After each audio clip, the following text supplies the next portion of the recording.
Thanks for stopping by, and if you've been here before, welcome back. Today we're playing Professor Layton in the Diabolical Box. Yes, hello everyone. Hi Val, hi everybody. If you're wondering where I was doing medicine. Not for me. Sometimes, you see, aquarium staff is scared of medicine, of taking medicine, and you have to hold their hand. And that's okay. You're allowed to be scared of medicine, especially when medicine is needle-shaped. So I hold their hand. I'm a little squishable friend to keep you company when needle, though. Oh, right. We must make it to be cold. Is the hammer working? Do you guys like it? Over on Twitch? It's not on any... It's an extension for Twitch, so I'm sorry, YouTube and Moonbeam, you guys can't see it. But is it working? Is it doing the thing? Are you having fun being able to hit stuff with a hammer for no reason? It should make a little animation. Sometimes if people throw bits at it, it'll make a little hammer game to play. I don't know how that works, but I do know it exists, probably.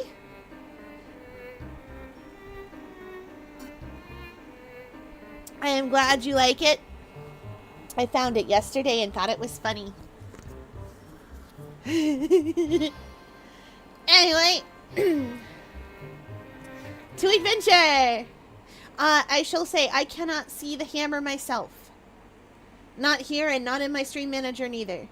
I cannot see it. So, you guys are the only ones who can see your own hammer.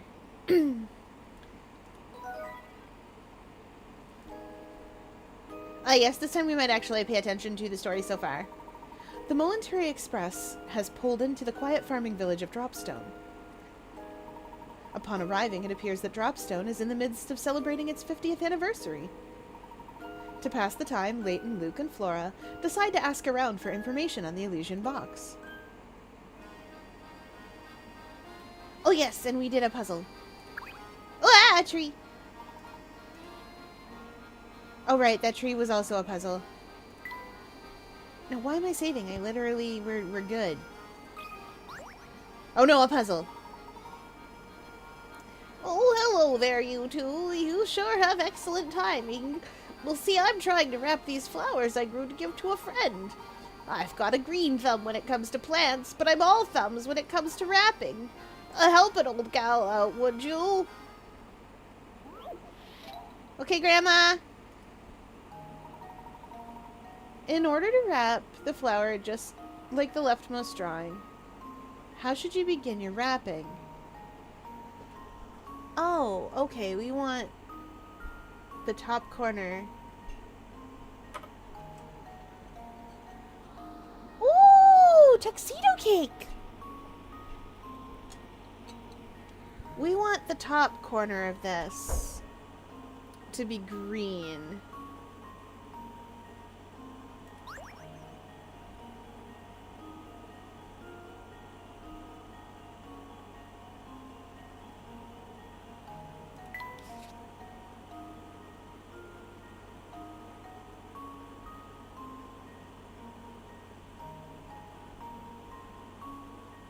I'm not sure which direction we're going here. Wait, maybe I am. Welcome in, Fawn Creates! Hello! We're playing the Layton game. We need our curve to go like this.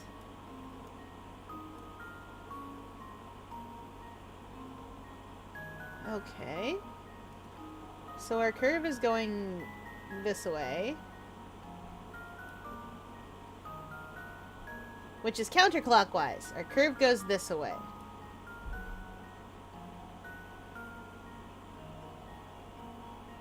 Unless we're wrapping from the bottom, in which case it goes t'other way.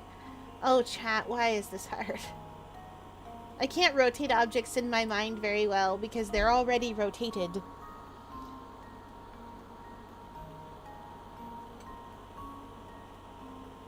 Oh, very probably. I tried to follow everyone when Rainbow Rat Parade happened too. It was great! I had so much fun!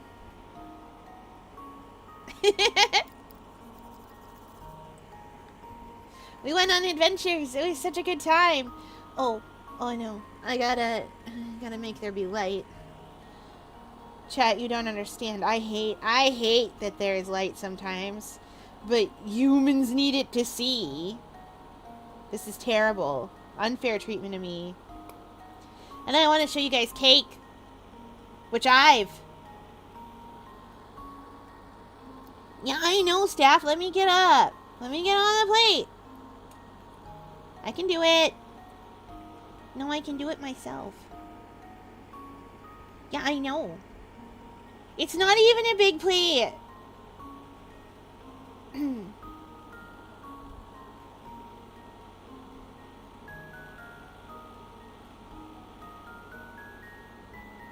Okay. I did it. Congratulations to me. Where's the Discord so I can show you all my delicious cake?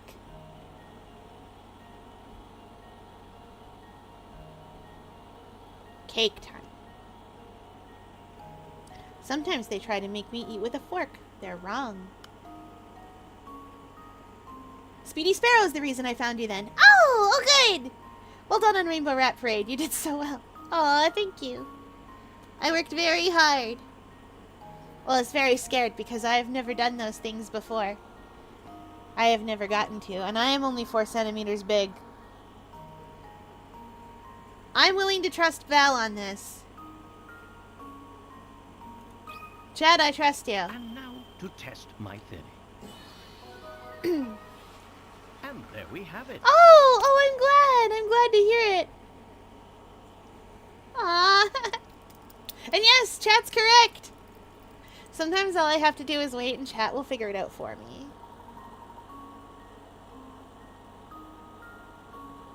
Okay, A will put it on the inside, B will put it on the wrong side, C is correct, and D puts it on the inside.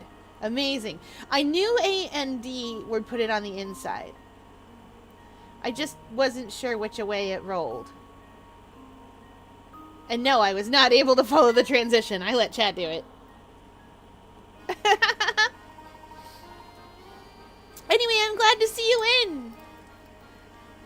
Val, get the press buttons, make buttons go. I assume you've already put a shout out. What am I talking about? Val's my mod. Best mod.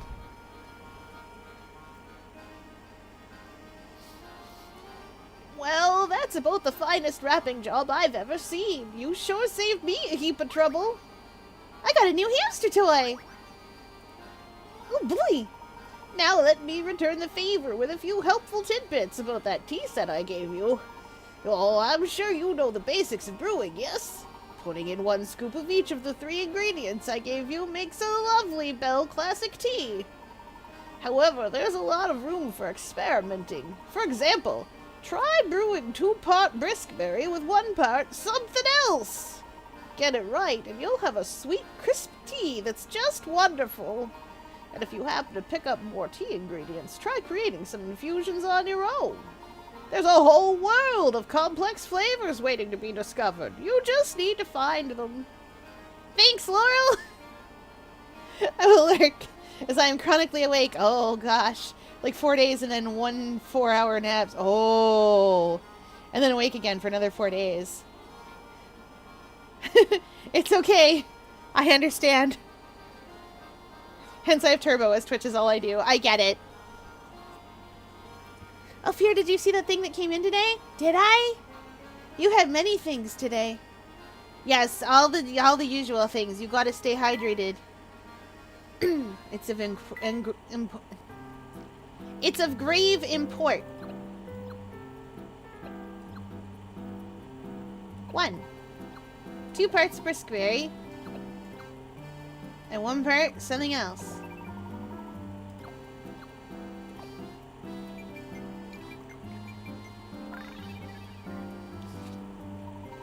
Oasis berry.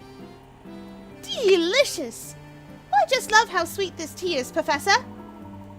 Well, it's a bit too sweet for me, but I understand why so many children enjoy it. Oh, I think I could drink a whole pot of this stuff myself. Just watch me. It is actually a medical problem, but yeah, no more than that. I freaking love Professor Layton. So lurk time. Yay! Thank you for the lurk. You guys know the deal. I believe in lurkers' rights.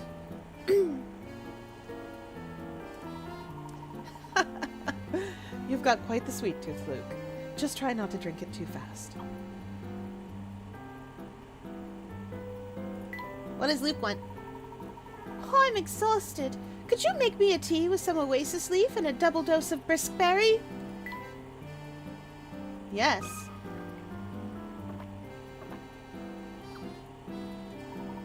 Oh, that sure hits the spot. It's sweet, and it's got me ready to start walking again. Now that's good tea. Luke seems restored and in high spirits. You found a hint coin at the bottom of your teacup.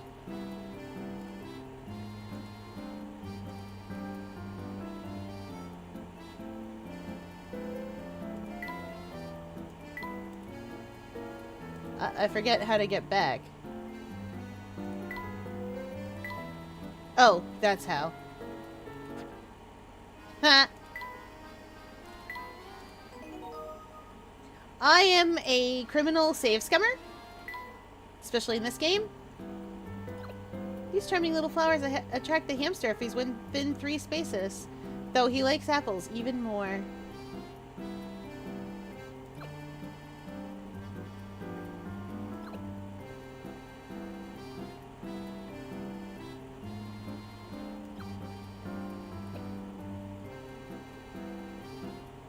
Alright, Ham. That's probably not enough, but let's go. Got any snacks around here? Don't hold out on me. Ham by the name of Navi. I think this is only 12.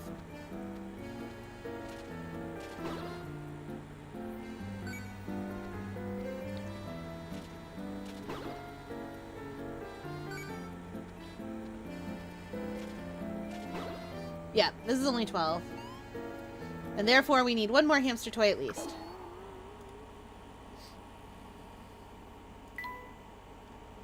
It's okay, hamster. We tried. Also, you'll note that I don't go into the journal very often, ever at all. And the reason for that is because it can spoil things, and I don't like that. Found Bluetooth headphones. I can hear you everywhere now. Yay! Congratulations! Oh, I'm gonna have such cake. There's cake. It's tuxedo cake. It's so tasty. Did you know tuxedo cake is delicious? I guess it depends on where you get it and who you get it from, but it's good. Did a good job. Go my tuxedo cake. Into my mouth. Well, Val, you're a mod. You have to. That's the law.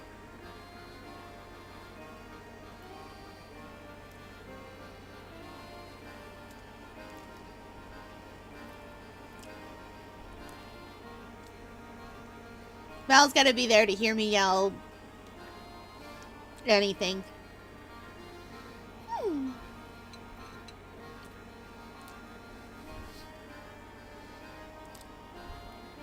Yeah, and that's how you got to being a mod.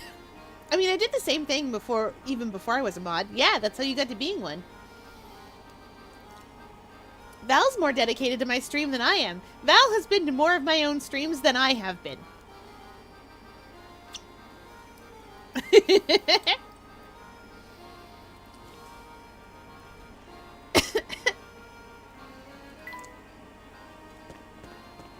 Ooh, look at all these booths! Now this is what I call a festival! Oh, I just love all the hustle and bustle. It's so wonderful. Shall we walk around and take in more of the sights then? Definitely. Well, I mean, since you started showing up, you have been here for more of my streams than I have been. This is because once in a while I get aquarium staff to start my stream for me, and then aquarium staff starts my stream, and then sometimes if it breaks.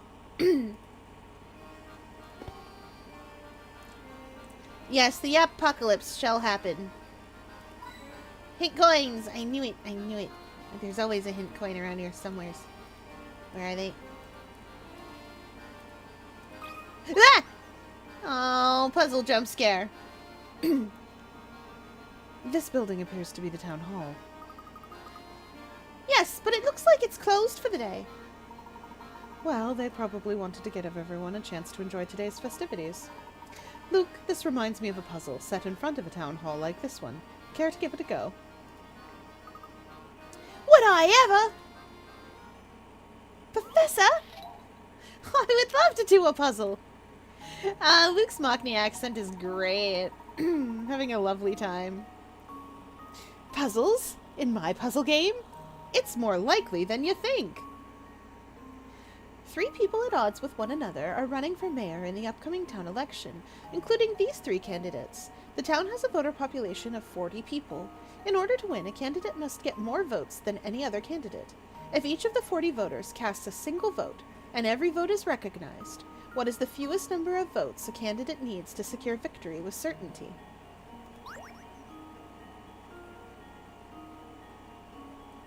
Oh, I gotta do math real quick, chat.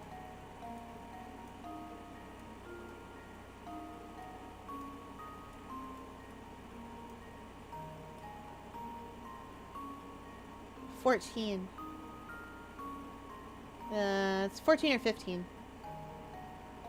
Wait. With certainty. Let's try again.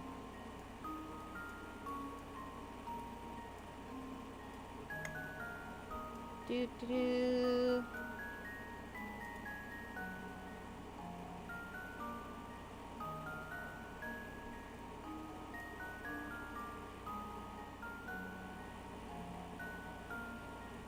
Oh, you're right!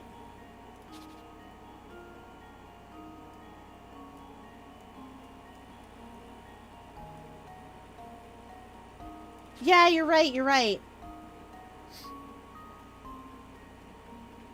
The town has a voter population of 40, which is these... the 3 of these people are... Good call.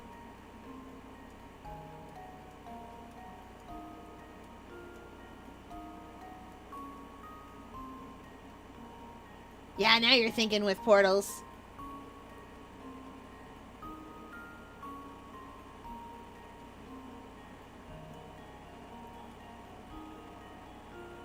And then they'll vote once for them plus 1.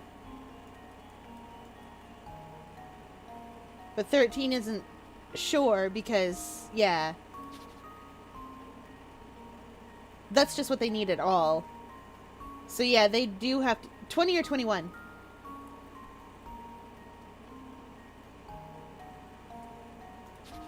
Oh, wait, no, because each one will vote for themselves. Yeah, okay, I think you're right. Let's learn. Good old math quiz. I know, right? If this works. Val is correct. That was almost too easy. Chat's right again. That's right. The winner has to have at least 20 votes for a certain victory. Each side, since each of the candidates dislikes the other 2, each will likely vote for themselves. 40 votes minus those 3 votes leaves 37 votes. The winner will need over half the votes, in this case a minimum of 19 additional votes. And the winning candidate's personal vote to that, and you get 20 votes. Even if another candidate gathered all the remaining 18 votes, that it wouldn't be enough to overcome the candidate with 20. Don't call me out. I will. Well done. Now we really should get back to investigating the town. Side note, I can't wait for World of Steam. There's a new Professor Layton game coming, and I think they figured out that that Layton is the reason why ladies love Professor Layton.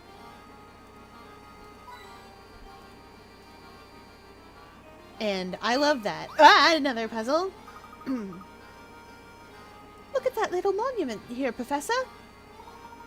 It appears to be commemorating something. Why don't we take a closer look?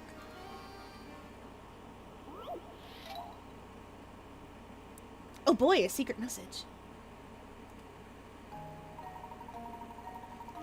On the day Dropstone was founded 50 years ago, the villagers toasted with red wine and danced late into the night. They also built the statue, engraving it with the word red and the date 812. Part of the statue is shaped like a wine glass and can be filled with water from the spout at the top.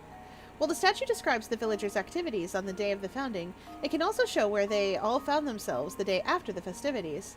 Can you figure out where all the villagers were? Answer in 3 letters.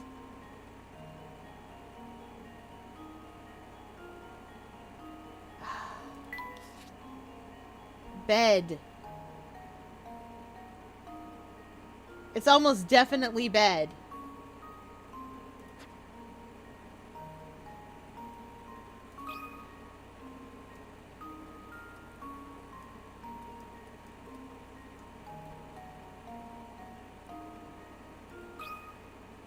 Consider this puzzle solved. A true gentleman leaves no puzzle unsolved. Fear, would you still love me if I was the manifestation of someone's pure, unadulterated hatred? Yes. Fun fact, the actor who voices Luke from Professor Layton is the actor who voices one of the Koopalings. Rouge the Bat. Lucas, also the character from Justice League Unlimited. Ooh. Fear, I think I've been hanging around you too long. Ha!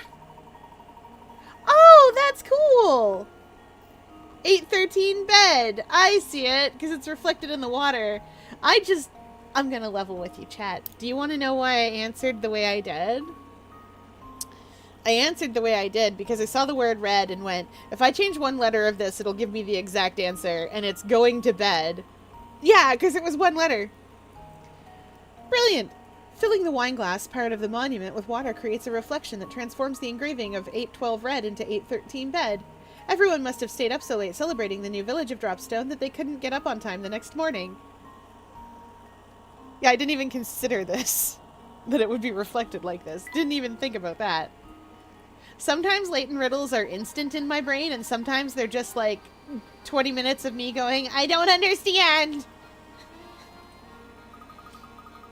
It's strange how 50 years is a long time for a person, but not much time at all for a village. Quite so. But this fact just invites more questions. Why did this founder come here in the first place? It's hard to believe he or she simply set forth from their old residence to found a new village.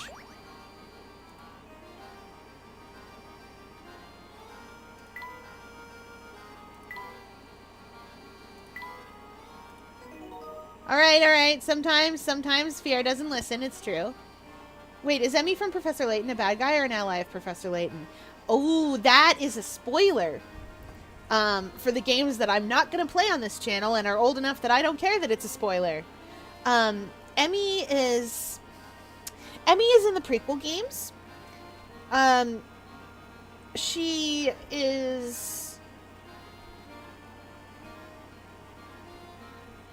betrays you. She's watching you for the villain. She does betray you a little bit, but it's complicated. Those games are complicated, and honestly, I don't like their story very well.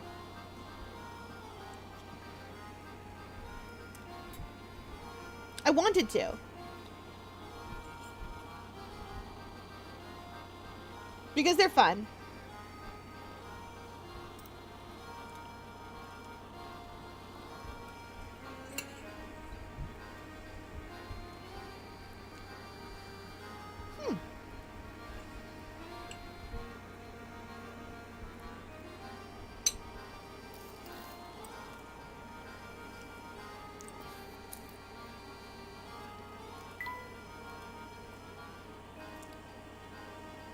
Alright, let's talk to the actual people.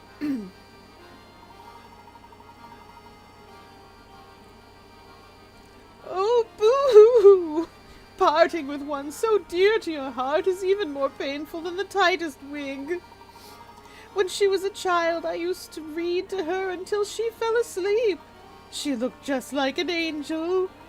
Ah, nothing hurts so much as separation's knife. Gee, I don't know about that. Well, I guess I've never really been given it much thought. Oh, fret not. I wasn't expecting one as young as yourself to fully understand a pain such as mine. Don't mind me. I'll just excuse myself now. The way he was carrying on, you'd think he just got dumped. But he seemed sad in a different way, didn't he? Best not to pry too deeply into the private affairs of others, Luke. It's not becoming of a gentleman. You're right, Professor. I knew it!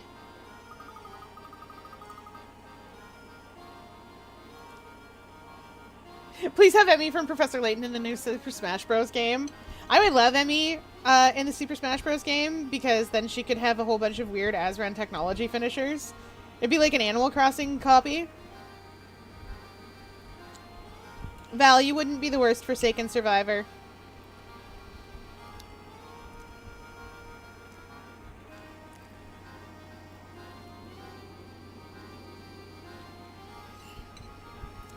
Oh no.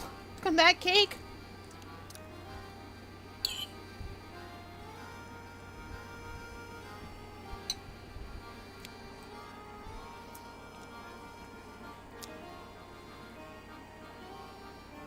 Yeah, I would. I'm slow and have no stamina. Yeah, but you'd also be invisible.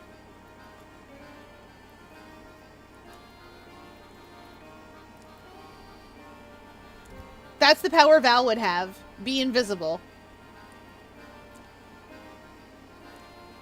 Listen, listen, listen. You constantly try to minimize your presence. Oh, and also healing. Exactly.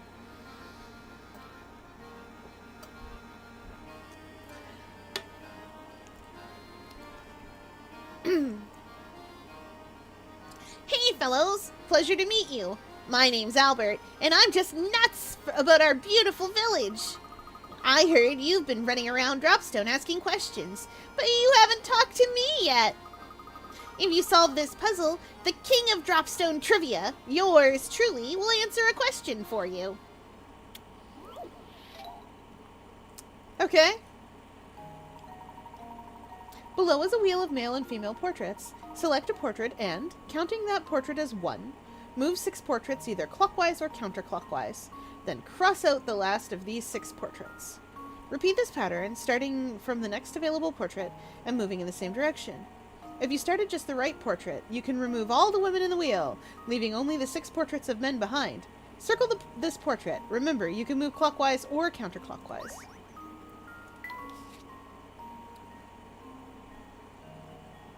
Okay. We'll start from the top, because why wouldn't... Actually, no, we'll start from here. I'm glad it puts the color coding so that I know. Because I mightn't otherwise. We'll start here. 1, 2, 3, 4, 5, 6. No. 1, 2, 3, 4, 5, 6.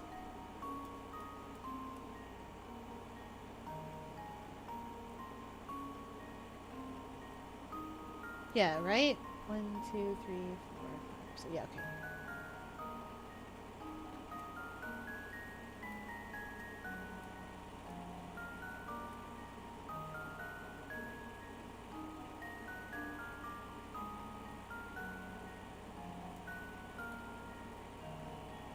One, 2, 3, 4, 5, 6.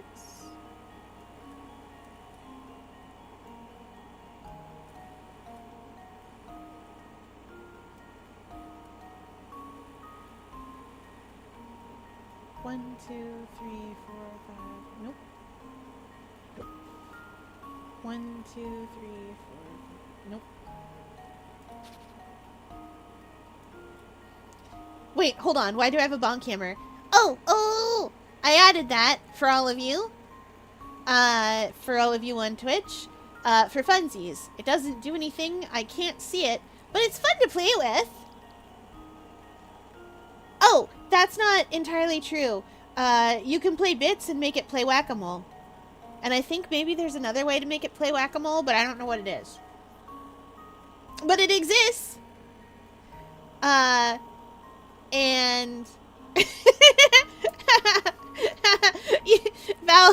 Val, you need to know, we all have bonk hammers, registered in my head as, he's got a sword!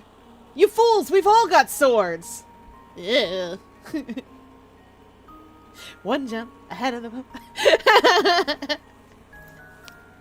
One jump ahead of the hitman, that's all, and that's no joke. These guys don't appreciate I'm broke. I think you might be right.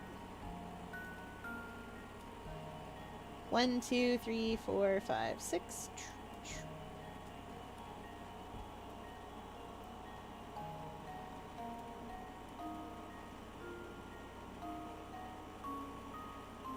One, two, three, 4, 5, 6.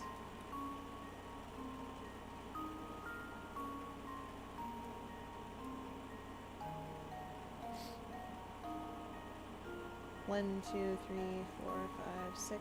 Oh. Yeah, I think Val is correct. That it's Noseman. We'll see. What am I not, This right? should do the trick. Huh.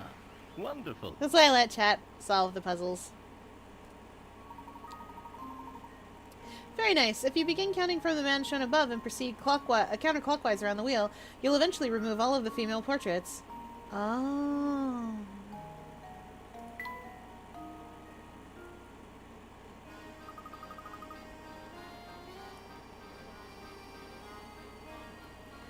Expertly solved. Oh, it gave me chills. It really did. Okay, ask away. If you've got any questions about the village arts history, I'm your man. Would you happen to know anything about a supposedly cursed antique called the Elysian Box? It's hard to believe, but you've gone beyond my area of expertise. I've never heard of the thing. What I can tell you is that people in this town jump at the very mention of curses. From what I gather, it seems they have some connection to the village in the days of its founding. Unfortunately, that's all the info I can really give you on that subject. Sorry to let you down. I just saw someone get mad over a more femme two-time design. Like, they're non-binary. NB folks can still look like girls. Yeah, you're allowed to look however you want.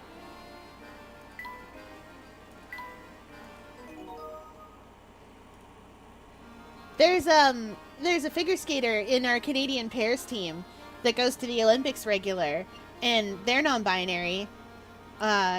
This is a you are allowed to look however you want. They're non-binary, and boy howdy, are they super mask. Oof. 10 out of 10 would get thrown around by that one.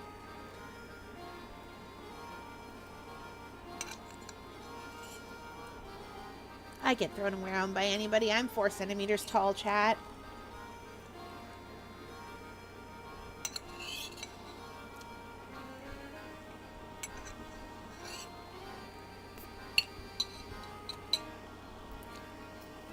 But that's what you do in figure skating in pairs. You throw your smaller partner into the air. And hypothetically, you catch them. Because if you don't, they have a bad time.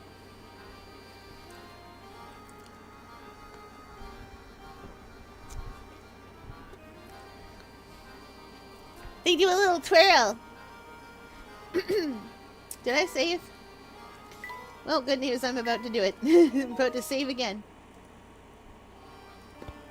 Okay.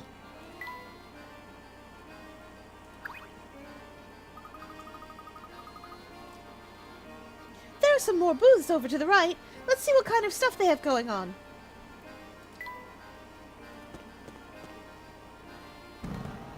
Woo! Cows! Wow! Look at those gigantic cow balloons! It looks like the villagers are setting up for the livestock competition. Livestock competition? Well, that sounds like fun! Yes, I'd certainly like to see the competition myself, but it doesn't appear quite ready to start yet. While we're waiting, can we go see more of the village? Certainly. We can return later once the competition commences. Yay!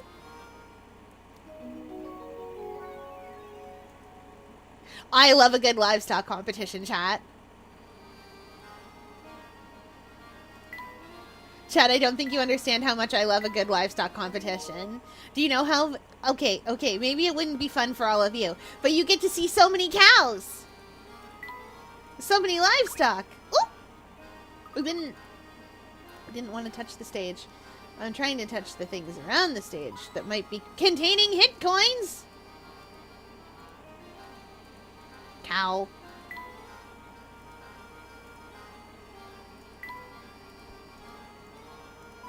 I knew it. But cows are cute. I think I'd have a fun time.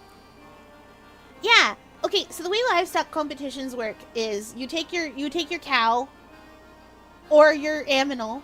It can be more than just cows, but most of the time people are there for the cows. So you take your cow and you get your cow and you bring your cow, and then there's a big area that's usually got dirt into it, but it can be any kind of arena. Normally it's got dirt into it though, because it's easier to clean up. So you take your cow, and you walk your cow around, and you make your cow do a couple of things. Not like dog tricks or anything, you just make your cow do a couple of things. And then the judges inspect your cow to be like, is this a good cow or a bad cow? Does this cow do a good job at cow? That's all we ask of cows. Is it good at cow?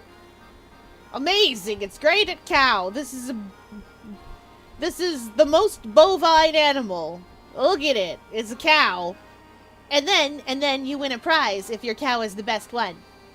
Probably also they weigh them to see if they're the biggest ones. And they measure them too. The same thing is done for goats, who are adorable. Have you seen them? You're so cute. They do the same thing for goats. Sheeps usually get used for a herding competition. That's for the dogs to play with. But the best part of an exhibition is the tractor pull. Alternatively, the tire push. The tire push is where you take a tractor tire, and instead of rolling it like a sensible person along the rolling part, you know, 'cause it's round, you flip it over and over along the other way. And if you do a good job fast enough, you a human, do a good job fast enough, you win a prize. But you have to be very, very strong and very, very quick with it.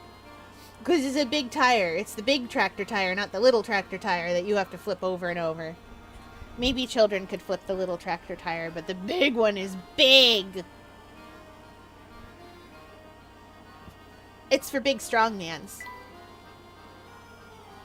You must understand, when I say mans, I mean anyone can compete, but it is for big, strong mans. As I mean when I say science-mans.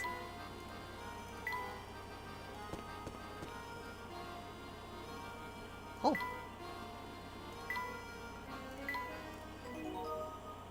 I was wondering, how should I make a Dungeons and Dragons campaign story? Ooh, that depends on what you want to do. I would say, as I always do, come up with a rough outline of the story first. Understand that your players are going to do what your players are going to do. If you're making it just for you. If you're trying to make a module that's compatible that other people can play, I have slightly different advice. But generally speaking, when I'm making a module, or when I'm making, like, the rough plot for a campaign arc, what I like to do for it is I come up with the central villain. And I come up with a few of the villain's henchmen. I made a campaign arc once that and like, you've got to be prepared for it to go off the rails. That's why you need a couple of henchmen. Because if something happens and the central villain shows up and the players roll really lucky, or they do a good job and actually get the villain, you need to be able to pivot. So, you want to come up with a central villain, you want to come up with, if they have a villainous lair, you want to come up with that. But generally speaking, you want like a very rough outline, because you never want to get bogged down when you're designing D&D or any tabletop modules. You never want to get bogged down by what you want to happen, because you as the DM don't have a say in that. You have agreed to play the world that the characters are playing around in. So you want to make sure that you're willing to change things, and that you have the option to change things. And that option is fairly seamless, which is why I always suggest having multiple people who can do the same thing.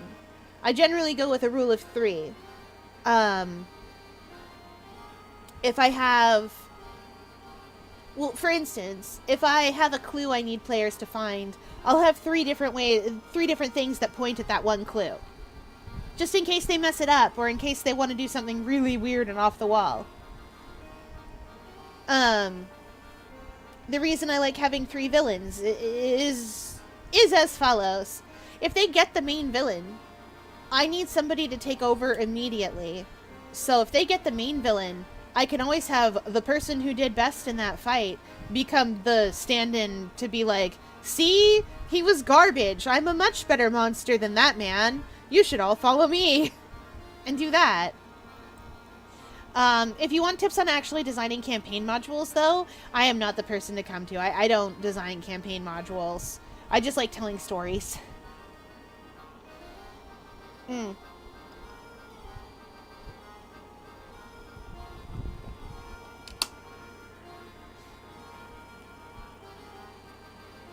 There is a good... there are a couple of good YouTubers who do that. Who have very good advice for doing that. But my general rule is, as long as you're using the rule of 3, you're probably okay. My other general rule is, when you make the story, get a beginning and an end, and the middle bit is up to the players.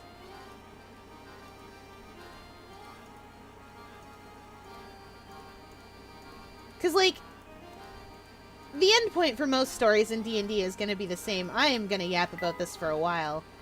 The end point of most D&D stories is the same. It is, the villain is defeated, hooray.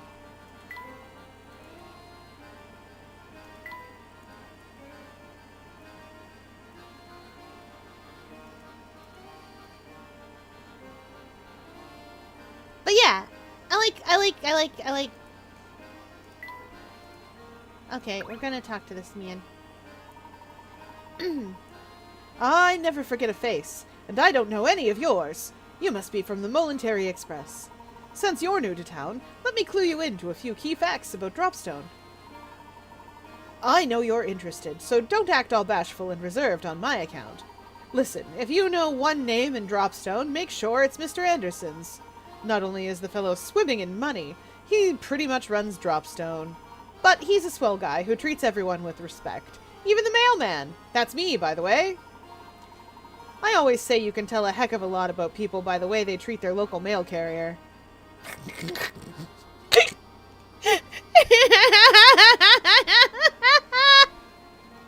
Val knows why I'm laughing. Most of chat has heard me yap about postdoctorate at some point. By how they treat their local deliverer.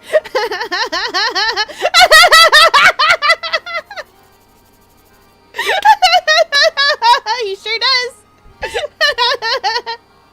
That's okay. Deliverers in the future do a much more like Fallout New Vegas job rather than... They do a much more Fallout New Vegas job or the Postman style job than anybody else. Okay, that is all. I've had my own blorbos on the brain all day today. But even nice guys like him have troubles. I hear he spends all his time fretting about his daughter. That reminds me, I just saw a pair of unusual characters head up towards Mr. Anderson's house. No, you did a good job. This is the joke. That's the joke. Mark is a sweetheart. He's also postmaster. He also has to deliver the mail because their regular mail carrier has to do other stuff. The two said they were police from London, but something about that seemed downright fishy. 2 people, huh? Are you referring to Inspector Shelmy and his assistant? Shelmy, you say? That sounds right. He said he had official police business. Said he needed to see Mr. Anderson. What possible connection could there be between Mr. Anderson and the Elysian box? Well, it seems that Mr. Anderson serves as the head of this community. It's only natural that he'd know about who and what passes through this area. Oh, he's a big fish, all right. You're right on the money about that. Oh, good. I love being right on the money. That means I'm the queen. And then I could have a crown. Staff, why don't I get to have a crown, like right now?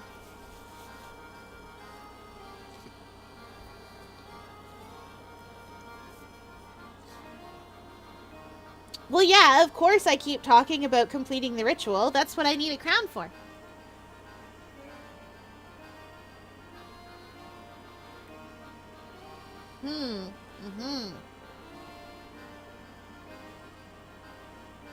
That doesn't feel very fair.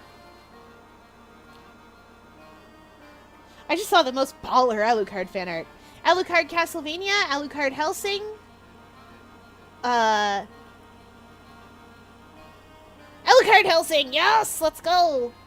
We love both of these Alucards, but one of them is prettier than the other. Alucard Helsing is great, but Alucard... Have you seen Alucard Castlevania?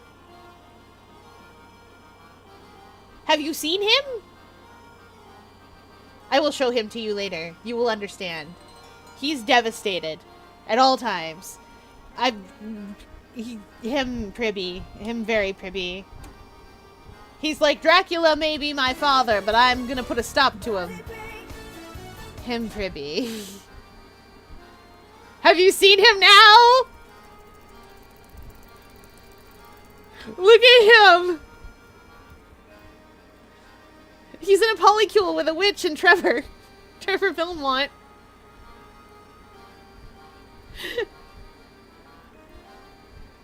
It was Pibby.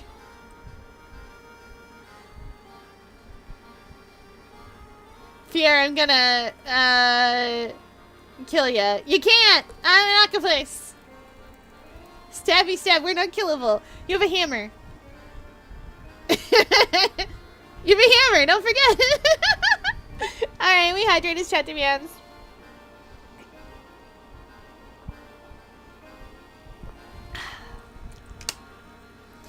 And a big stretch.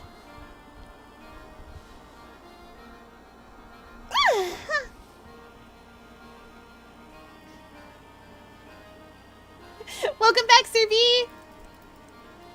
Alright, and for body break, we'll start with some arm circles. 1, 2, 3, 4, 5, 6, 7, 8, 9, 10. I was gone because I was chasing pillars. Oh. Well, as long as you weren't chasing waterfalls. I have it on good authority that you should stick to the rivers and the lakes that you're used to.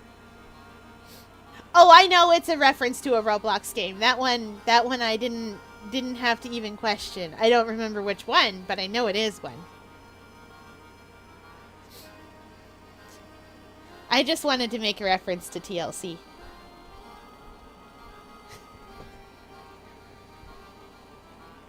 I hate MX with a passion. I understand. Wait. No, I understand the feeling. I don't understand specifically who MX is. Pillar Chase 2? Oh. Heck, even the owner of the Voluntary Express stops in to pay him a visit when he's in town. Yes, I bet those two officers are being waited on like kings at Mr. Anderson's as we speak. But enough chit-chat. We've got a festival going on now, so go have some fun. I knew it! I knew it! There's always a secret hint coin somewhere. I don't need your hint coins. I do need your hint coins. Oh! A door. Oh, you can see nobody and a weird little cat and all these weird little things. What's this lady doing in here that's all weird? I like it. Don't go. Ah! It's a puzzle! Of course it's a puzzle! This cat sculpture certainly is expressive. Yep, he's a cute one. Oh, if you like cats, Professor, I've got a puzzle for you. Fear, can you explode me, please? No. That is not within my power. One of these three colored pictures, A, B, or C, is the same picture as the black and white. Oh, we've done this one before. The only difference is that the picture on the far left has had its content flipped left to right and its colors inverted to change from black to white. We've done this before. Blur. Okay, so it's not this one. No. Okay. Curly Q. Him's doing a blep.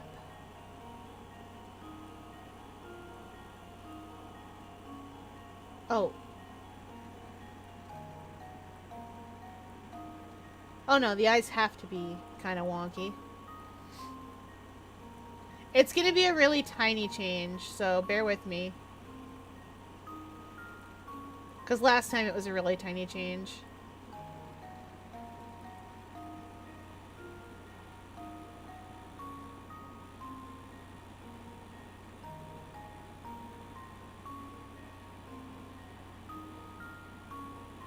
Well, let's just look for the differences between these two.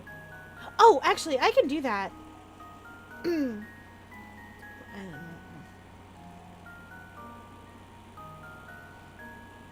Chat, I'm gonna teach you how to win spot the difference puzzles every time. All you have to do is, do you know how to see a magic eye puzzle?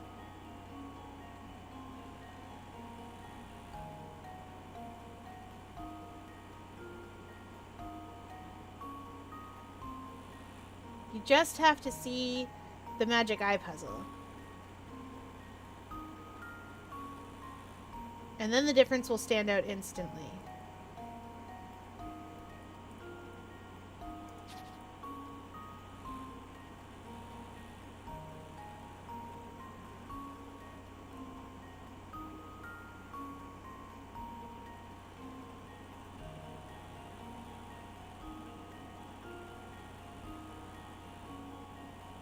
It's just trying to line these ones up because they're not directly next to each other.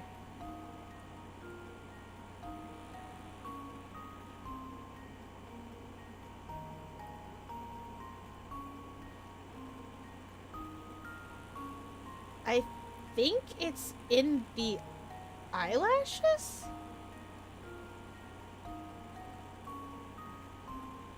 I think it's in the eyelashes. Yeah, it is. These eyelashes are longer. See? It's B.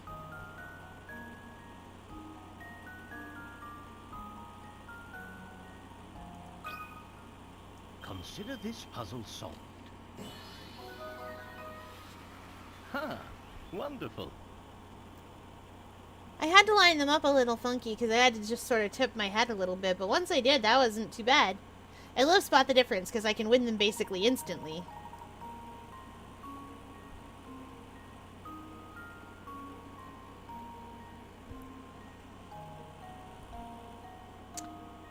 Yep, we did it! Don't do it for too long though, because it gives you a little bit of a headache.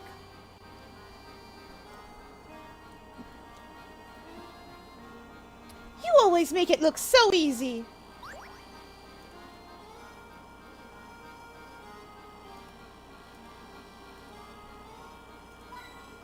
Oh.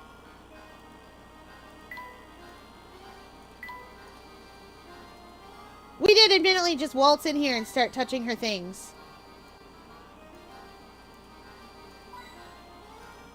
To be fair though, she had a lot of hint coins hanging around. Puzzles! Oh, yes, that's accurate. Oh, yeah, I forgot to ask, what's this game about? It's sort of about puzzles. This is the second game in a trilogy. The original game was where we picked up Flora. Our whole deal was solve the puzzle village to get its treasure, and its treasure was Flora.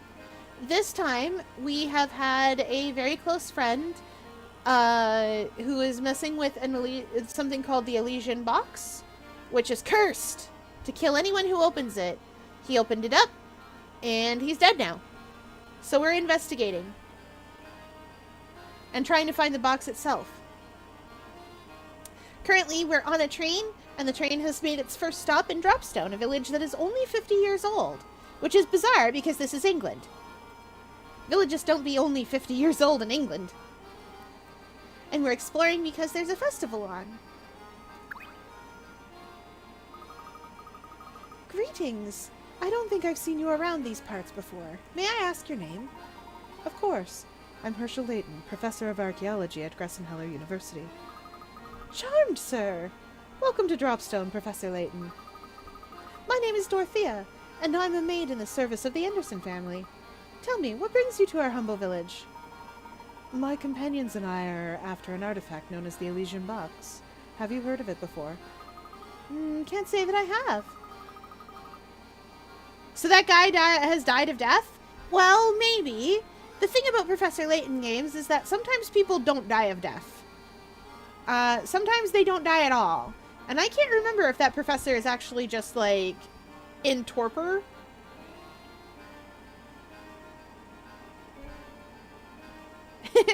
Also, welcome in, Catoid. Hi! Also, Fear, I've noticed that Team Comedy has a lot more players than Team Tragedy, which means I'm on the smaller team. Yay! I assumed Team Comedy would have more. The youths don't always like tragedy. Wow, words are hard today.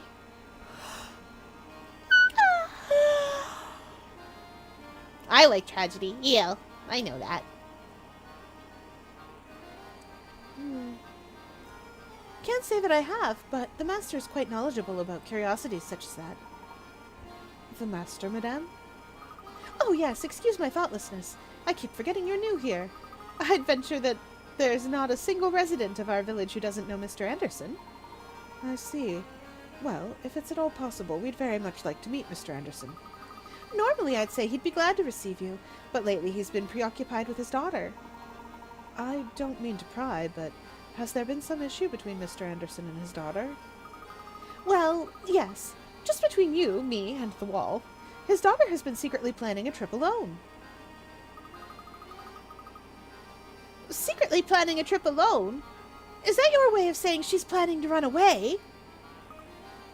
Yes. And what's worse is that the Master is starting to catch on that something's going on. But after much talk, we servants have decided to cheerfully see the Master's young daughter off. So you're in support of allowing this girl to go off on her own. Why is that? Well, because the purpose of the trip is to fulfill the last request of the young lady's late grandmother. I see. May I inquire as to what that last request was? Well, I myself have only heard scraps of the story from other people, so I can't say much. But, whatever the request, it's one that the young mistress seems to feel is extremely important. Oh, look at that! Here I am gossiping away, and when there's supper to prepare. Please excuse me, Professor Layton. I need to get back to work.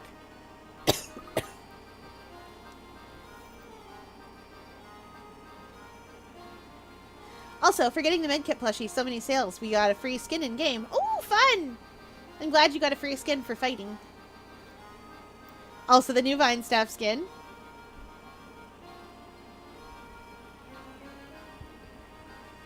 Oh, before you go... Rats! She's gone. Maybe it's me, but it sounds like Mr. Anderson's daughter leaving home...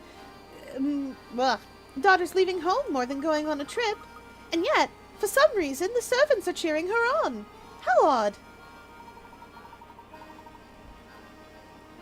I've just been making a joke by saying the new Splatfest looks fire for no reason. Ah! I do know fighting has effectively Splatfests, which I hope everybody has fun with. It doesn't have the problem of having 3 candidates, so it works out. Yes, very. And think about the consequences should Mr. Anderson find out what's going on. The servants must have a truly solid reason, if they're resolved to keep a secret like this. What could it possibly be?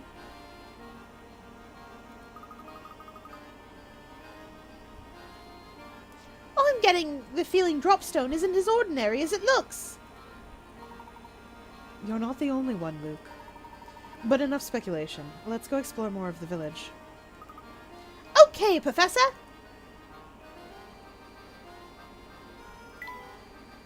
I save so much because I have to. It's in my nature. I was kind of hoping the cash register would have a puzzle, but it didn't. Highly confused. Wait. Bunny. Aw, these are so cute.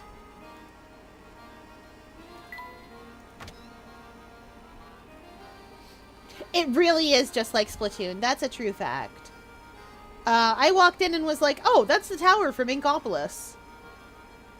And there's Krusty Sean's truck.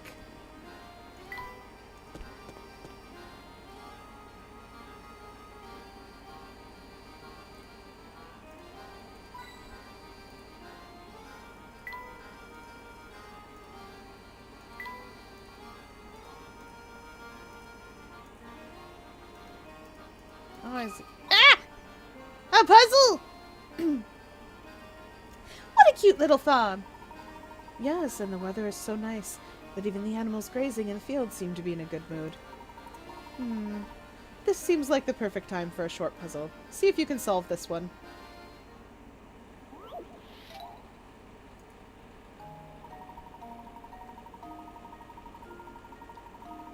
Good luck! You have 4 horses, all of which travel at different speeds. In traveling from point A to B, these horses take 1, 2, 4, and 6 hours, respectively. One day, you decide to move all your horses from point A to point B. However, you can only move a maximum of 2 horses at a time, and you need to ride a horse back to point A each time you return to move your other horses. Knowing you can only move as fast as the slowest horse you're traveling with, what's the fewest number of hours it'll take you to complete your move?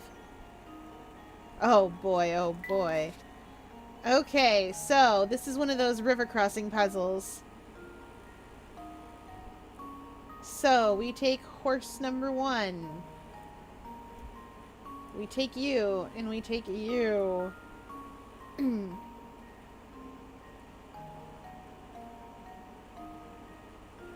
I wish I had little dealy bops that I could move. We take horse number 1. We take horse number 2. That's 7 hours. And then we ride poor horse number 1 all the way back.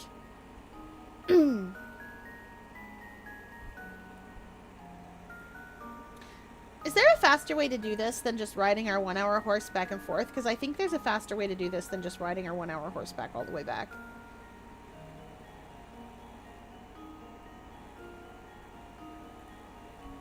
Yeah, there is. I think. If we take you 2 first.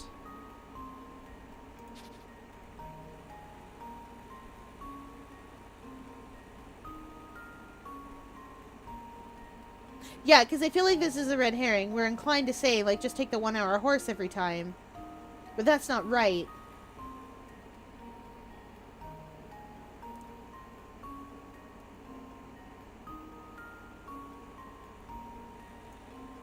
Let's say we take you 2.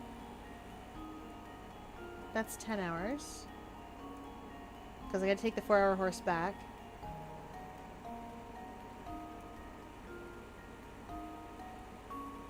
And then we take you 2. And that's 6 hours. And then last we take you 2, and that's another, that's 18.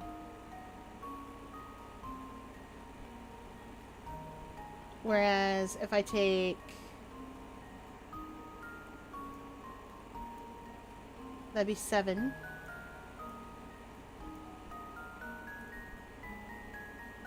Five.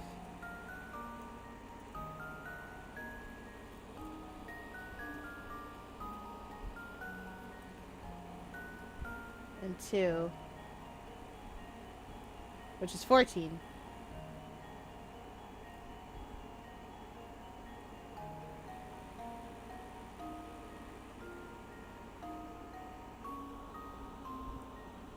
Is it really so simple? As take our poor 1 hour horse every time?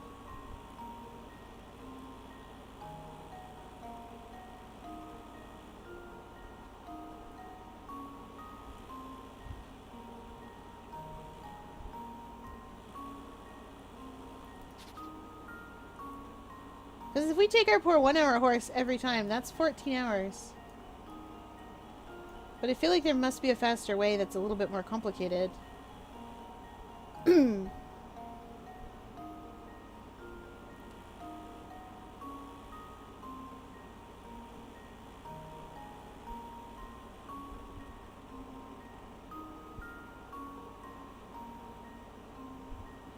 for some reason I feel like it was 4 and 6 or 4 and 2.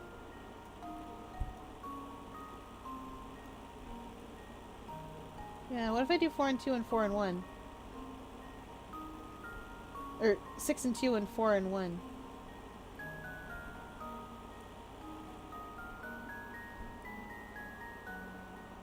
Wait. 6 and 1 and 4 and 2.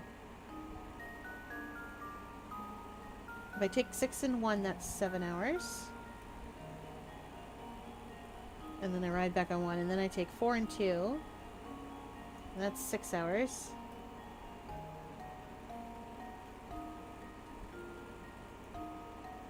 And then plus 2. 13, 14, 15. Yeah, no, I guess we were riding that 1 hour horse.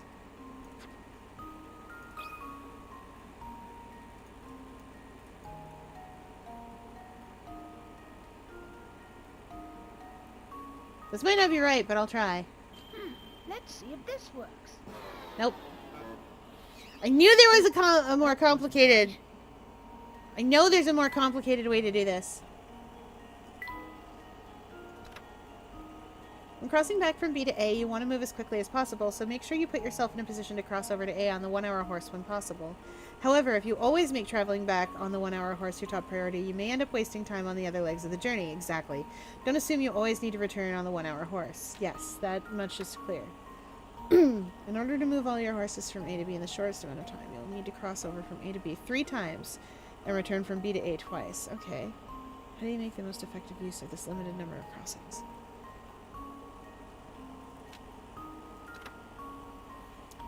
One and 2 hour horses.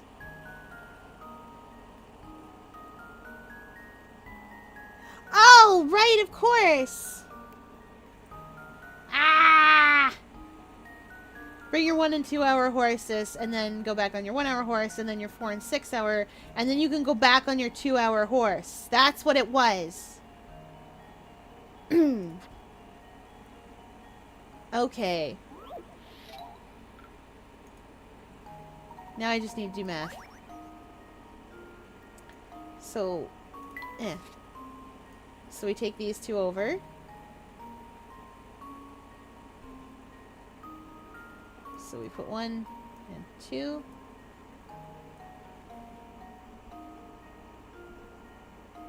And then we ride back on our 1 hour horse. That's 3.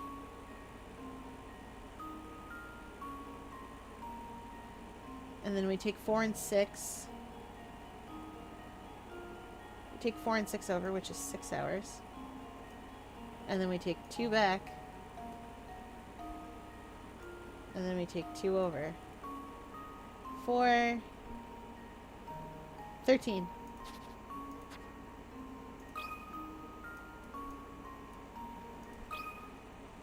Just leave it to me. Okay. I was gonna say, unless I can't do math. That was almost too easy.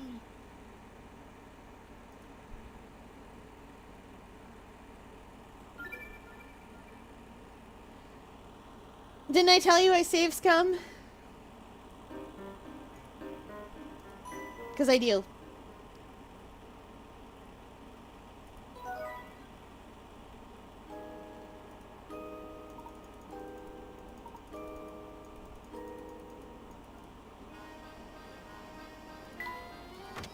Didn't save scum good enough.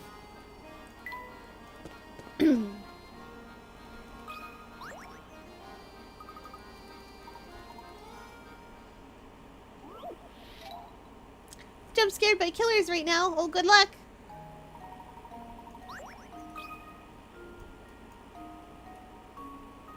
Wow, it read that as a 3. Good work. Let's see if this works. Piece of cake. We're so quick with it.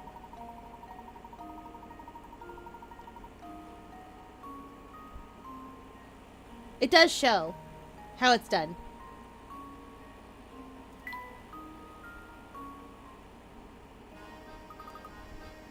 The animals out on the farm sure look like they're enjoying the sun. Well, of course, Luke.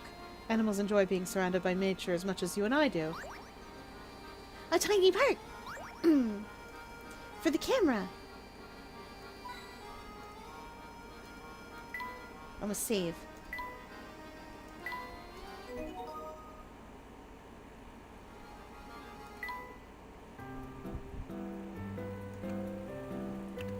Well, that's a very small part indeed. It's not where it goes either.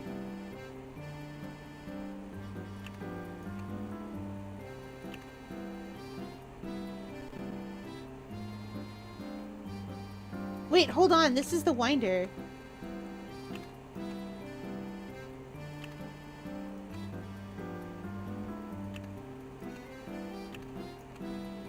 No, I was right about this going up at the top. Never mind.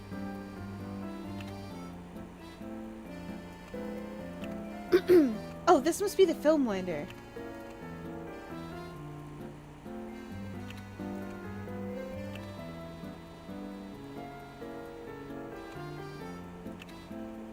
Well, that tiny part definitely goes there.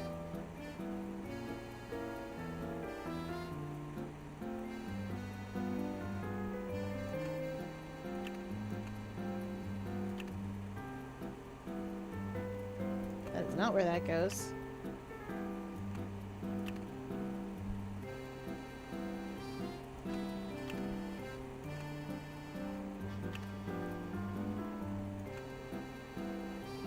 We'll come back to this, Dealy Bob. Get out of there.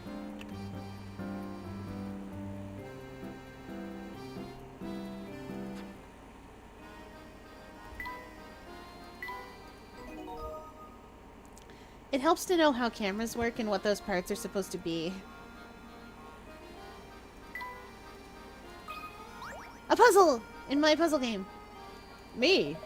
I'm a world traveler, but I'm stuck here until I can score a ticket on the Molentary Express. I was hoping for a freebie, so I told Beluga one of my puzzles to break the ice.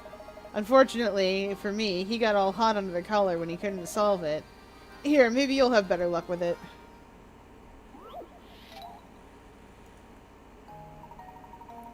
Oh, it's one of these! What rotten luck! You're trying to pick up your luggage to find that your bag is at the very back of the pile. The baggage porter unloading the luggage claims the boxes in the hold have prevented him from unloading your bag. Use your wits to move all the boxes out of the way and reclaim your luggage.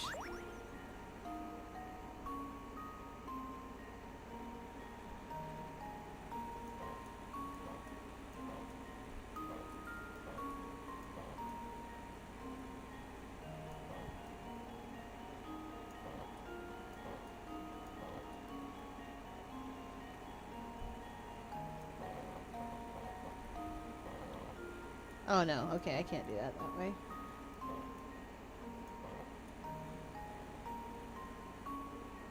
Oh no. Okay.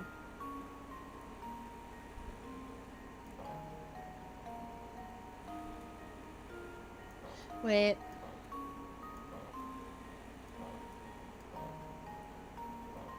No, that's right, because I have to move this down.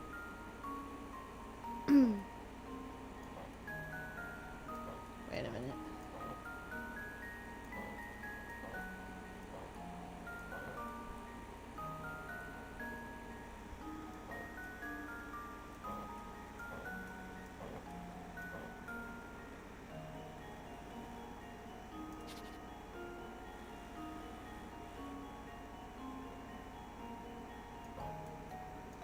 Those have to move up. That has to be the starting move. There is no other move to make.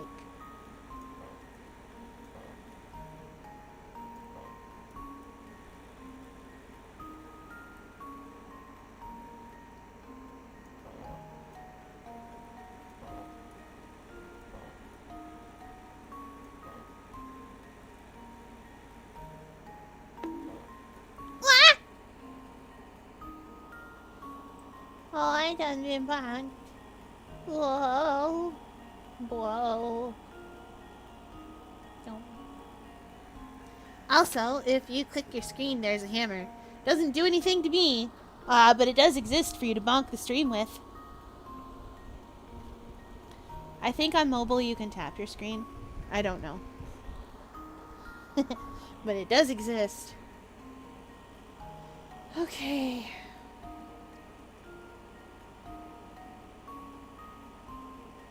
Yeah. At least if you're on Twitch anyways.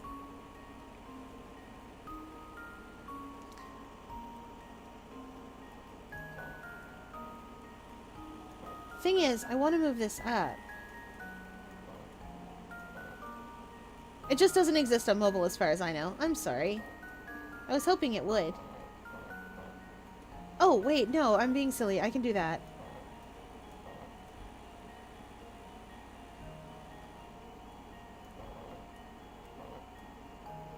There we go. Now if we bring that up and this down.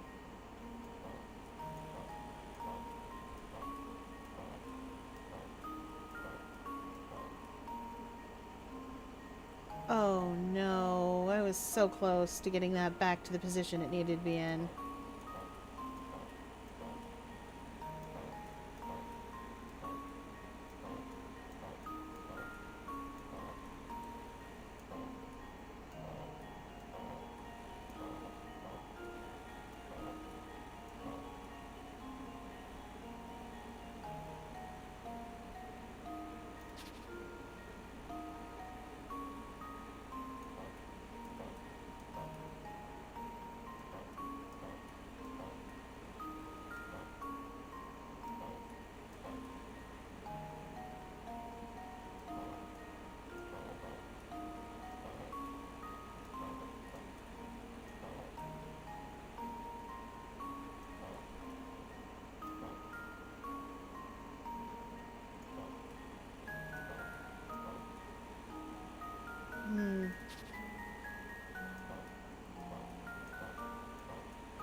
Wait.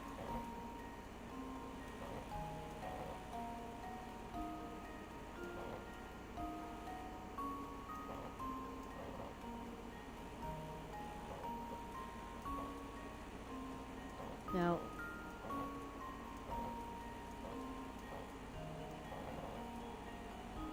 What am I doing?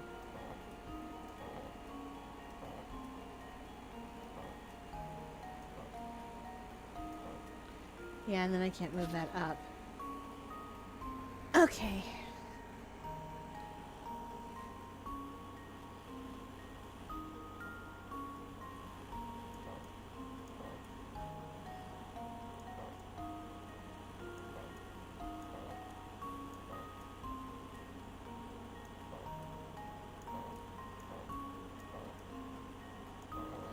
And then this comes down here.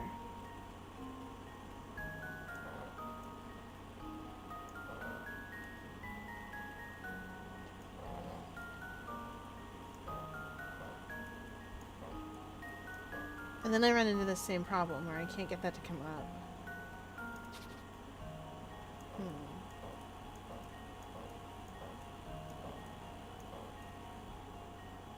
Yes, show us!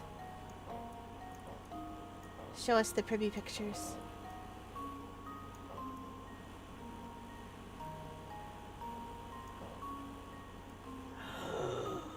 Chad, I've blown this case wide open!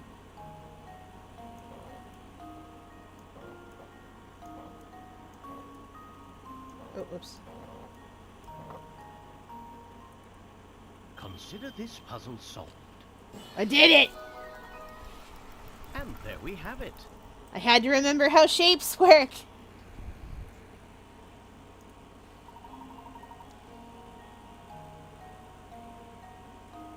Be sure to show your baggage porter how you did it so that he can get your luggage for you next time. Well, you're a pretty clever bunch, aren't you? With folks like you around, we might actually solve the mystery of the Molentary Express.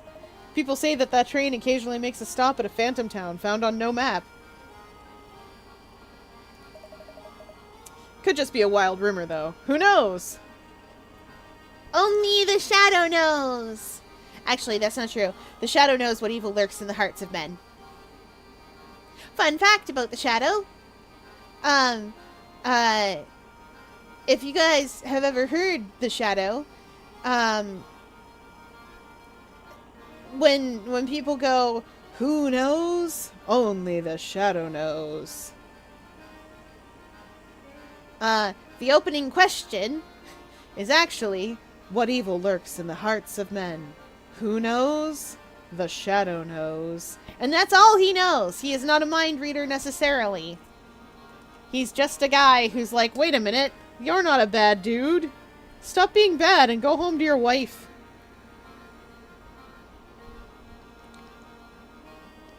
He does sometimes let criminals go. Back in the olden days, even. He would sometimes just be like, whoa, dude. You are not doing crime because you want to do crime. You're doing crime because, like, you've got a wife and 3 kids.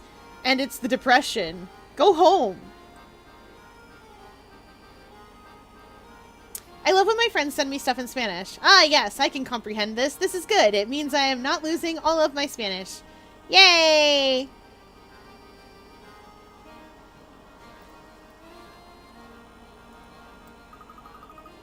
An unplotted town? Wow! I wonder if that's true. Nah. Surely not. Wowee! Look at the size of that mansion. I bet you could get lost in there. It is impressive, to say the least. I'm sure that Massive Manor belongs to Mr. Anderson.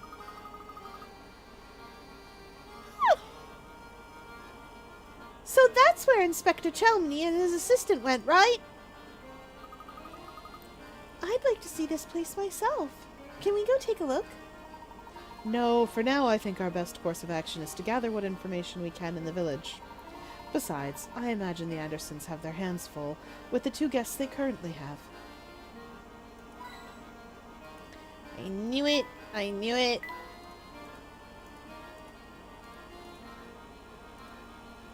I better save. That guy looks like he's a puzzle. Wait! Come back! I need to save. Sometimes you don't even need to comprehend things to know what the joke is. My favorite one is, I don't know what it is in its original language, but it's just a picture of a road, and it's obviously a super hot day, and there's a little green thing lying on the side of the road, and underneath reads some text, and then you get up close to it, and it's a corn cob, and the text in English would be, oh no, a poor little parrot has perished from the heat. And then you get up close to it, oh no, it was just corn. And I love that I did not need it to be in English to know.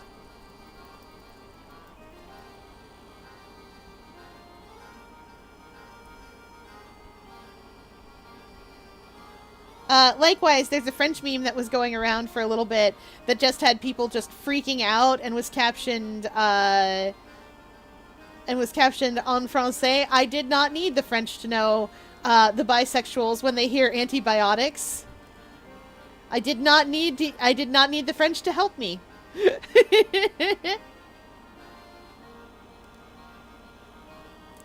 I figured it out. Thank you, friend words. My beloved. My beloved true cognates. Congrats, did you catch them? Are you supposed to catch them when you chase pillars? I don't know. I've never played it. Oh, okay, good. Erg. Herg. Phew! Oh, that should do it. Good afternoon. What are you doing there, sir? Me? Oh, I'm just doing a little fishing by this lake here. Sounds like a lot of work. Have you had much luck? Well, actually, that's a good question. Now that I think about it, how many have I managed to catch today?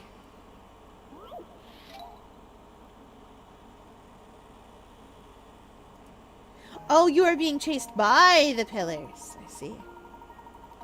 You've cast a large net out in a pond to catch some fish. Every part of the net is in the water, except for the two ends, which you're holding in your hands, as shown below. The pond's surface is small, but it's actually wider underwater, so parts of your sunken net aren't visible from the surface. Assuming that there are no tears in the net and that its rim is constructed of a single length of rope that ends on the shore, how many of the fish visible in the pond will you snare when you pull the net back up? Okay, these are the two ends. I see it. I need the memo.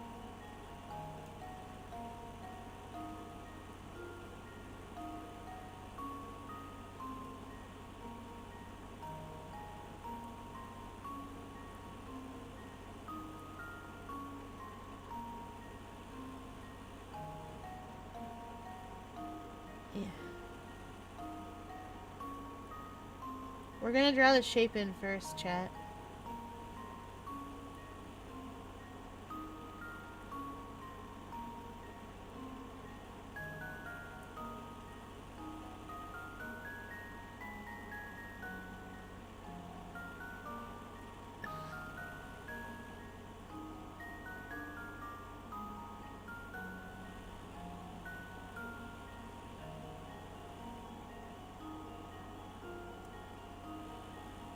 Okay. It didn't cross over there, did it? No, it's just really close. Yeah, it's just really close right there. One fish. Two fish.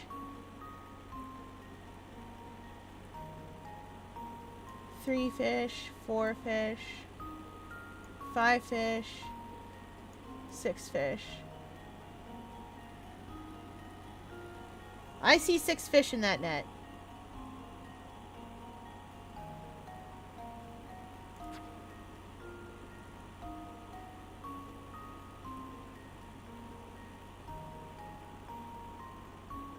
Yeah, because this is all inside. 1, 2, 3, 4, 5. Oh, 6. 7 fish. Oh, yeah, because I missed that fish.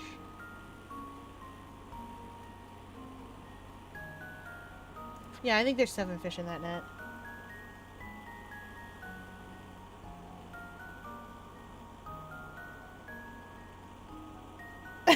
The local British male wife in my server has come up with the amazing line of "My timbers are thoroughly shaken." Everyone say thank you, Cal. Okay. I think we have 6 fish. I guess we'll find out. Here goes. Oh, no. Looks like I botched that one. We have 7 fish, that's why. I was distracted.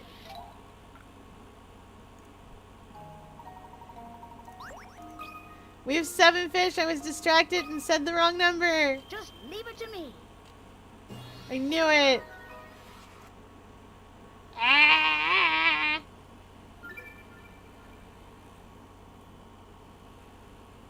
Listen, I don't know him. I don't know him, but I know my OC. Who would never admit to it. Not in a million years. But he is the one who stays home and makes sure everything is clean and generally tidy. And looks after the kids. Because Mark has a real job. I mean, what? Who said that?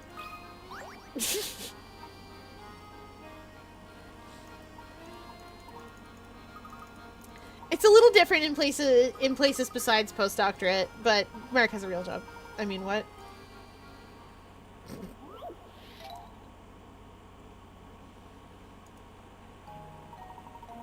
Okay, it is 7 fish. I just messed up and put it in wrong. I counted correctly. You watched me do it, and then I managed to put it in wrong anyway.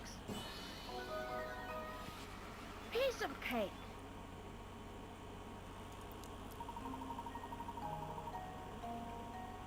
That's right. To solve this puzzle, you need to imagine how the unseen parts of the net connect, which should look something like the illustration above. As you can see, this net will catch a total of 7 fish, leaving so many other fish.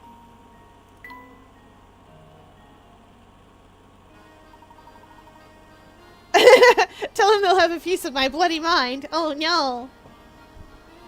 I mean, I've never tried to eat human brain before.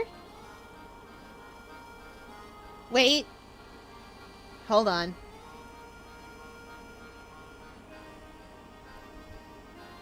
I did read you guys that one story. It's about me. It's called The Aquarium. It's a good story. Woo-hoo! What a haul! Tonight I feast like a king! Okay.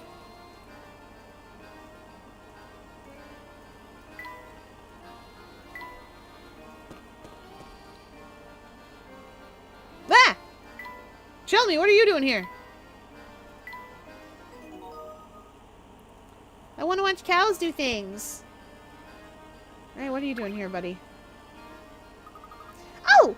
It's Inspector Chumney! Well, look who it is. Hello, Inspector.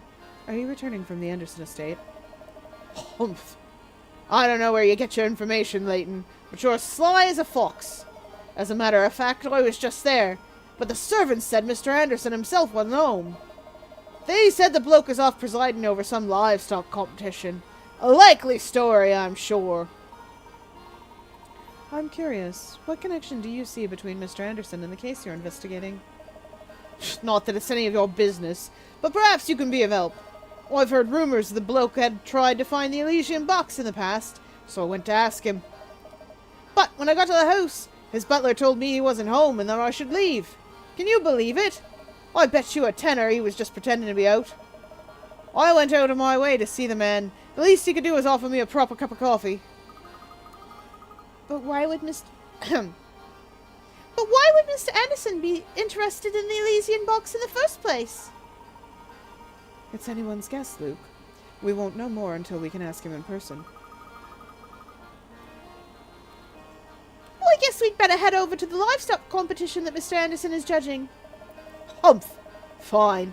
Let that blasted bloke judge his precious livestock competition then. I won't be there. As far as I'm concerned, the whole thing's a frivolous distraction for the rich. Speaking of which, I can only assume his obsession with the box stems from the excess of time and money on his hands. If you did see anything that might help this investigation, report it to me straight away, you hear?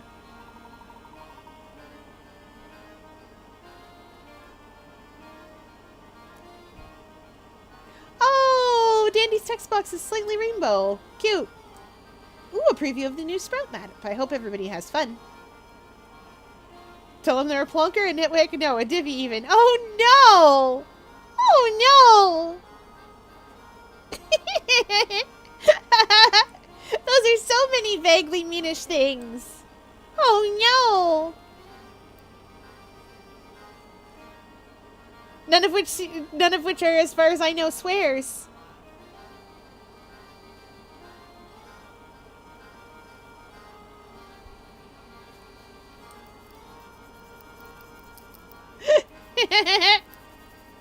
I'm no nitwit. I'm not an elf that wants to become a dentist.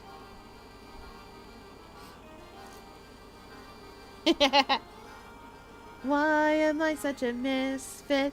I am not just a nitwit. You can't fire me, I quit. Why don't I fit in?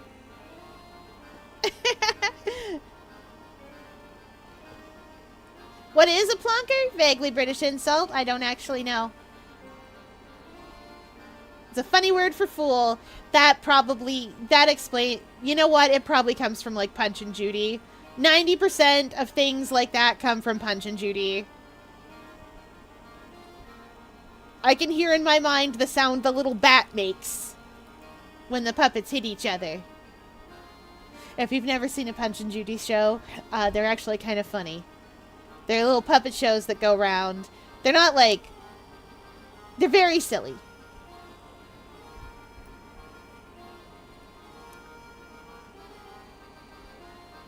We're always happy to cooperate, Inspector. Now please excuse us.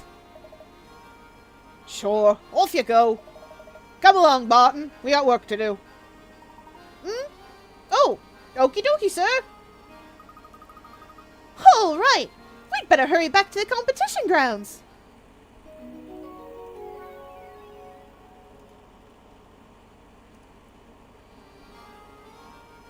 Go back to the competition. Not when there's a man in orange right there that I could be doing a puzzle for, probably. I bet that's what he's about. Would you like have you got a puzzle for me, sir? Yum, yum, yum, yum, yum. Professor. Oh, I think this fellow here fell asleep standing up. Judging by his uniform, he must be a security guard. I wonder how his employer feels about his nap. Perimeter secure. Please confirm identity by solving this puzzle. Can snort good. Oh dear. 3 rope loops are tangled together with a single red rope. If you were to pull both ends of the red rope, a single knot would form in the middle. Can you figure out how many of the rope loops would get caught in this knot when it forms?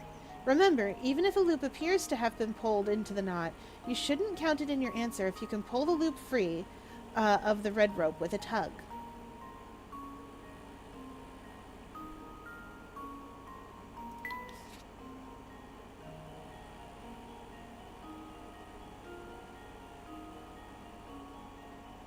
Okay.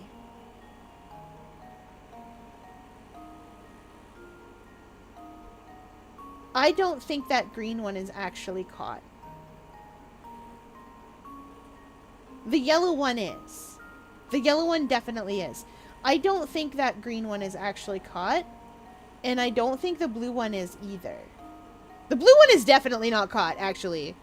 Now that I'm looking at this. The blue one is not caught at all. The yellow one certainly is. Please doth inform this fair fellow that all of this back and forth chatter has been delivered with the utmost silliness and unseriousness, and I intend no real impoliteness. Oh, I figured it out. Don't worry. Cam and Cal will say hi, by the way. Cal technically said, hi, Val's big boss friend person. Hello! They don't have Twitch accounts, but they are welcome to come visit me anyway. Oh, I done been banged. Oh.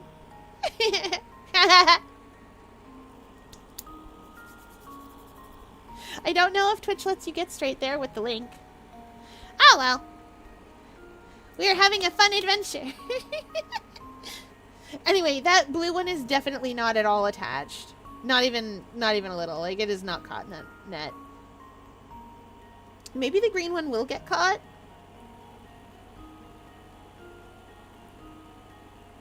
I feel like it won't, though, because when you pull these tight, you can just pull it off the end. Would you still love me if I summoned a version of my dead loved one from another dimension? Yes. Not only would I still love you, that is a Superman plot from the Adventures of Lois and Clark. They kill Superman. They kill her Superman, and literally one from a different dimension shows up.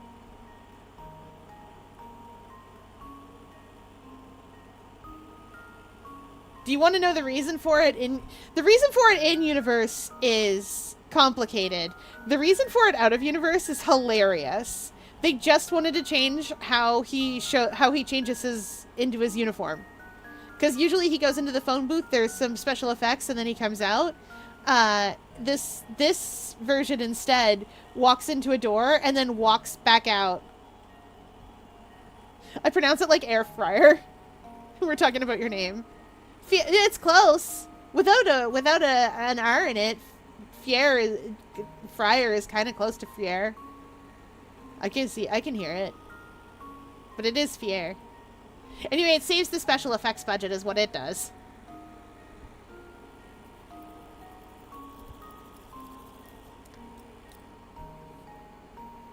If I squeezed you, what kind of sound would you make? As an octopus? I would probably... Well, regular octopi don't really make a noise. In my case, if I am become squeezed, usually I just go... "Ah!" Or similar. So mostly weird high-pitched squeaks. No, stop! I am not being squished. Ah. No! I could squeeze you right now. No! I needed chat to know what you were saying, because they can't hear you. Because the mic only hears octopi. Which I'm. If y'all squeezed me, what sound do you think I'd make? Would I imagine a Vine Staff squeaky toy would sound like? Yeah. I feel like a Vine Staff squeaky toy would sound like... It would sound a little bit like the noise that Vine Staff makes when the garden... When boom, sprouts everywhere. Which I assume has a sound connected. Okay. I feel like the green one's also... I feel like it's just the yellow one here.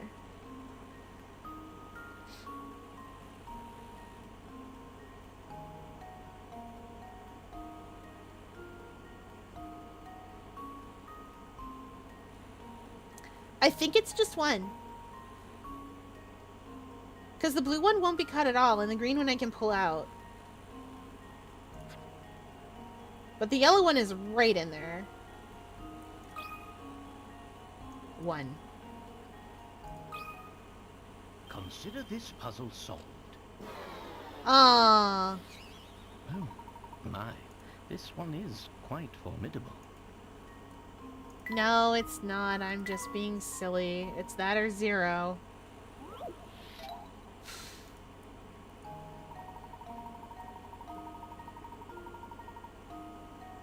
Wait a minute.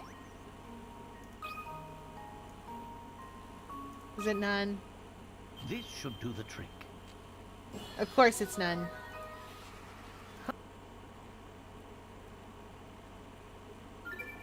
Like a higher pitched version of the speaking sound. Ooh. Yeah, that makes sense. Of course it's none.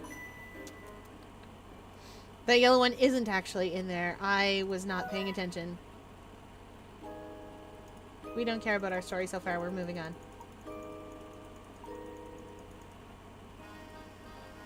Click. Click. Him's a sleepy.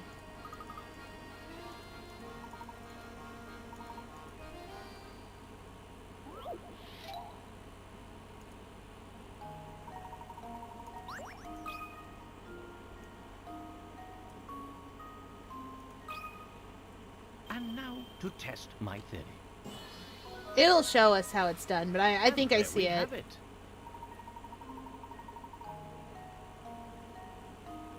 Yeah, the yellow one's looped in such a way. I didn't realize, but the yellow one is also looped around the outside of things. It just looked like it was on the inside. Not a single loop will become truly entangled in the knot when it forms. When you pull the red rope to form a knot, one loop will fall away and the other two will hang from the red rope free of the knot.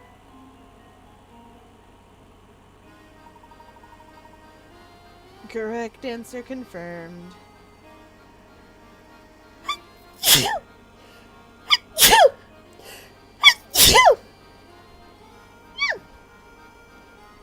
Well done, sir. Oh. He must be some kind of mad puzzle genius to be able to talk about them in his sleep. Thank you, chat.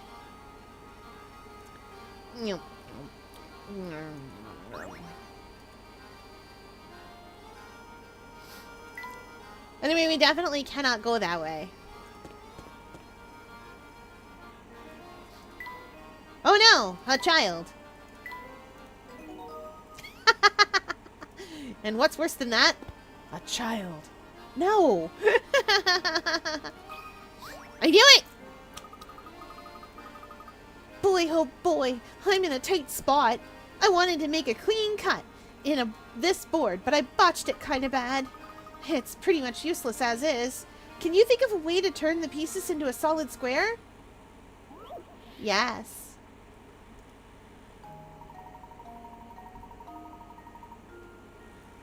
Here we have an oddly shaped board. Since this board is rather unwieldy as it is, you decided to cut it up into 2 pieces and rejoin these pieces to form a square. Assuming you aren't allowed to flip either of the pieces over once the board is cut, where should you make the cut in order to achieve the above? Oh, diagonal-like. Wait, no, you've got to... Will it let me go diagonal-like? No. I want chocolate cake now. Me too. I have brownies.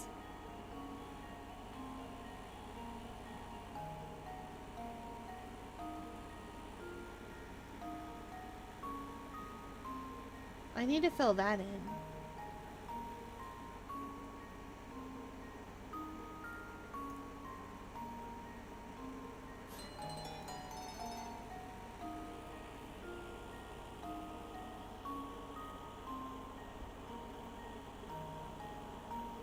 Is that allowed? It has to be allowed. That's the only way it can be done. Because it'll make a tetracell shape and then you can put it here.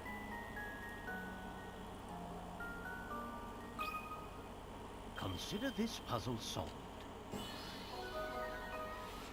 And there we have it. I actually did the thing! Oh, I'm so good at this. Okay, we hydrate as chat demands. I'm so good at making squares fit in other squares.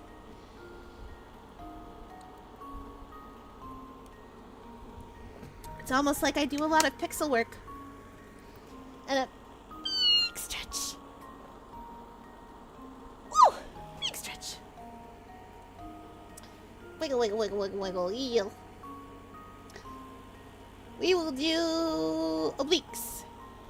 1, 2, 3, 4, 5, 6, 7, 8, 9, 10. Okay, chat. The important thing is that you move around at all. When you do a body break, you don't even have to do sensible things. You can just wiggle a bunch. But you gotta move. Woohoo! That did the trick. Thanks. Now I can finally get back to building that shed. You got a screw part. Use it to rebuild the camera. Okay.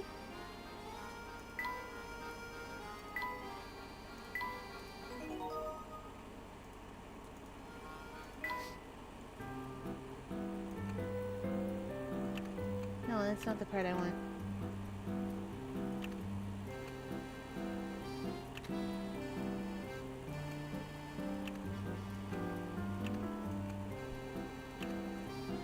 That does fit there, but it doesn't look like it goes there. Do you know what I mean? Like, it physically fits, but it doesn't look like it belongs. Because there's a wire here, and the wires, generally speaking, will connect. Because see, also, this screw part connects completely perfectly with this. So I don't think that goes there.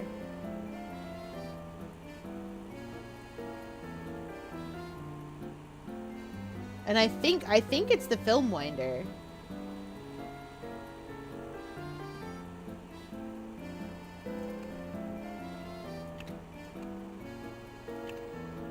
We'll come back to that. But this camera is coming together nicely.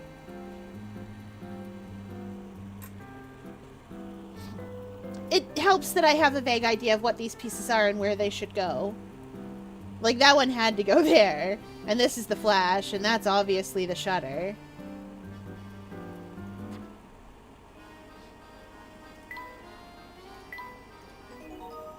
This is like putting together that puzzle. I love that puzzle. Anybody in here? Nope.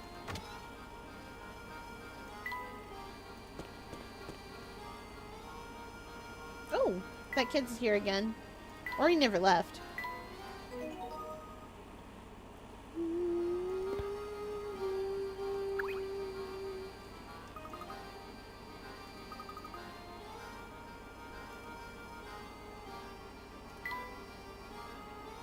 Can I go this way?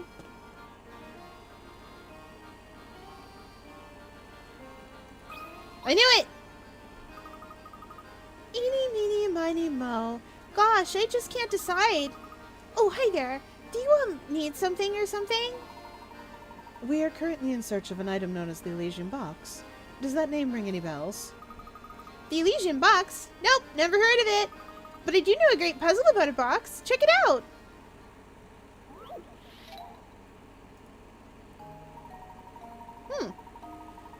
You have a box as shown below, using the white cubes as standard units. This box is 2 cubes wide by 3 cubes long and 2 cubes tall. 2 white cubes are permanently attached to the floor of the box. Now, of the 4 shapes, A through D, shown below, 3 of them can be placed together in the box to fill it up to the top with no gaps. Find the shape that doesn't fit into the box using the conditions described above and circle the corresponding letter. Nemo.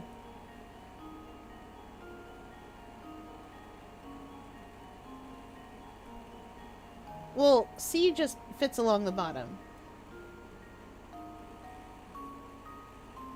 Oh! C fits along the bottom and A and B fit on top because they're like this and like that. So it's D. Because there's no way D is getting in there with no gaps. This should do the trick.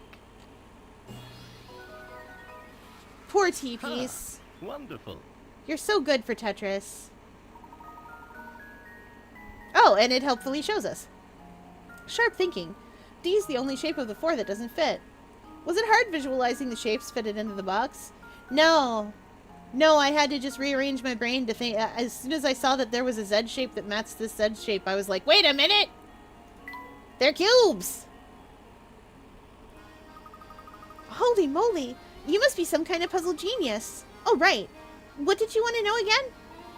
I was wondering if you might know anything about the Elysian Box. Let's see. Nope, I've got no clue at all. If I were you, I'd try asking someone else. I see.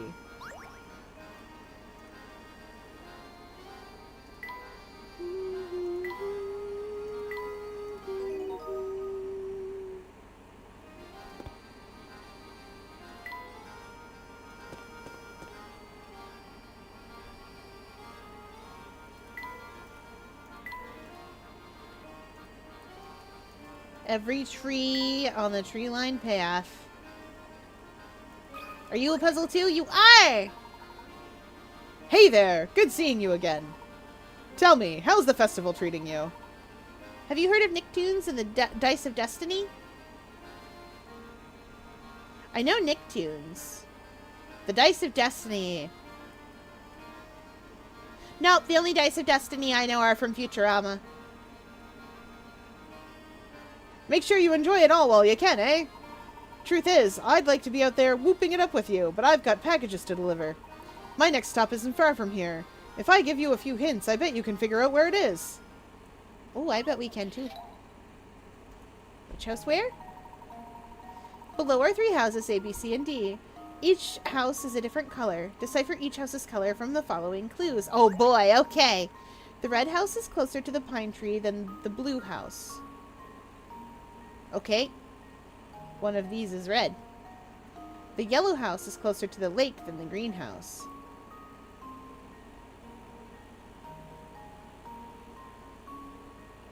Okay.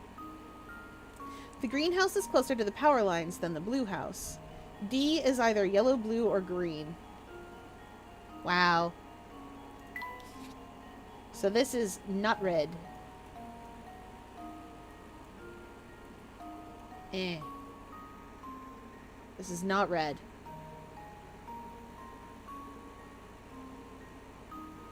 This is.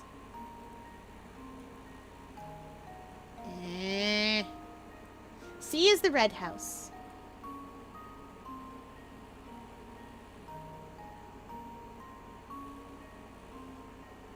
if I mark this as yellow, the greenhouse is closer to the power lines than the blue house.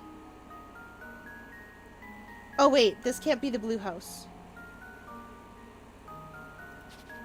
This isn't red, so this one has to be.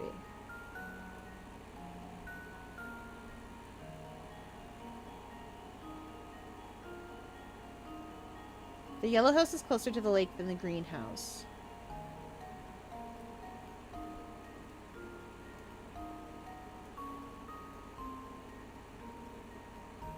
This is either yellow, blue, or green.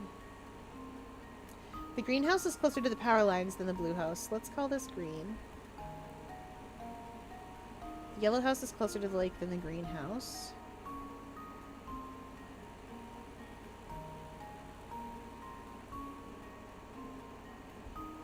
This can't be blue or red.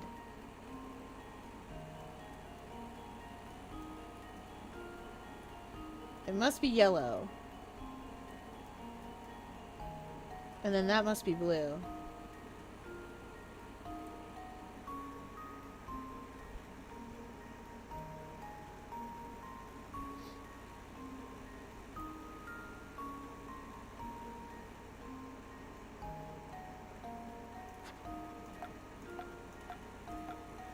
Oh, that would have been easier.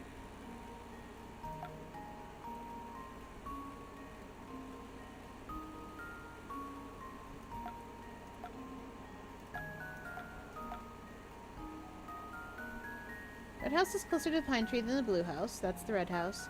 D is either yellow, blue, or green, so it can't be red. Greenhouse is closer to the power lines. That makes sense.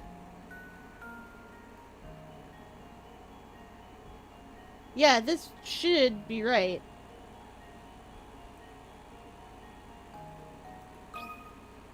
Consider this puzzle solved. Sweet! A true gentleman leaves no puzzle unsolved.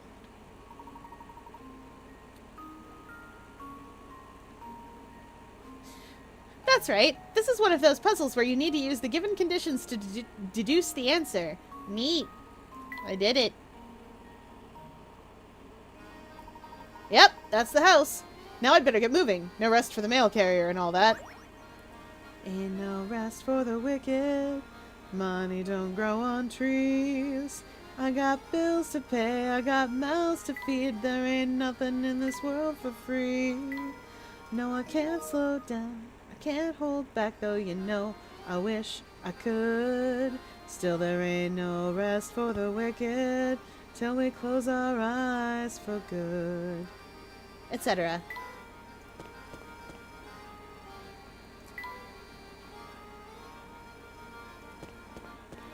Anything back here puzzle related? Oh, maybe.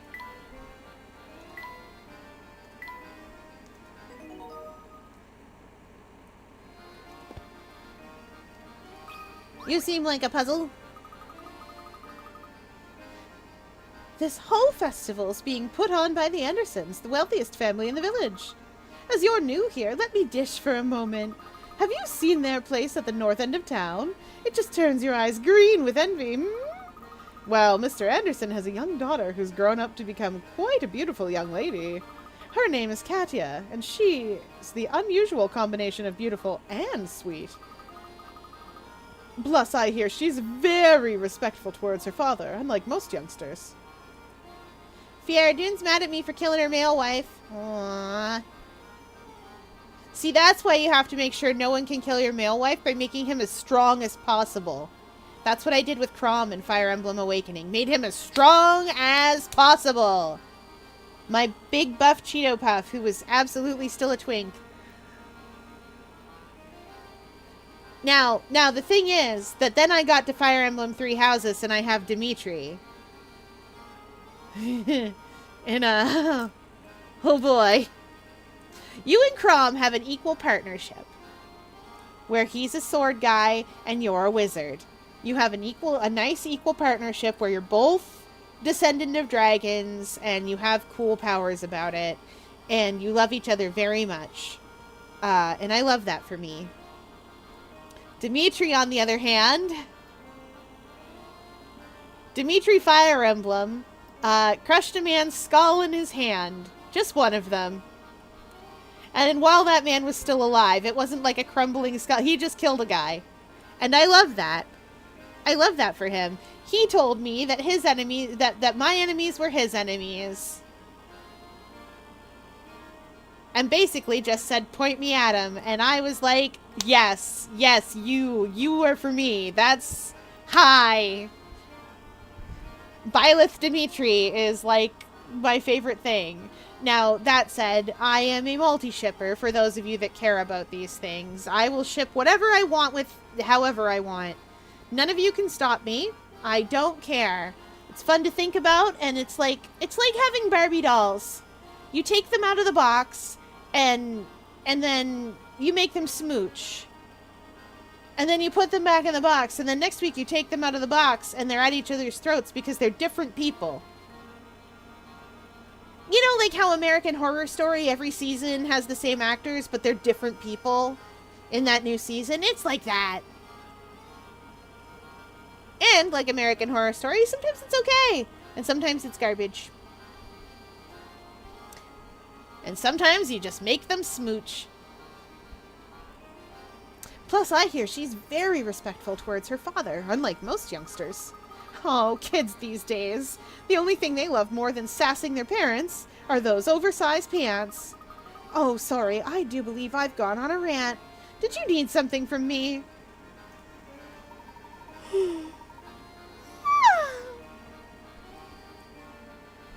Well, actually, yes. Tell me, madame, have you ever heard of a rare antique known as the Elysian box? Humph. It's a new name to me. Mm-hmm. I can't help you at all. So will you leave me alone now? Oh, but you know, you did just remind me of a gem of a puzzle I know that concerns a box. So many puzzles concerning boxes in this house. Ah! Okay. The two boxes shown below are actually the same boxes shown from two different angles. Using the visible faces, reassemble the pattern on the box by placing the tiles into the unfolded view of the box. Don't forget, each tile needs to go in the correct square facing the correct direction.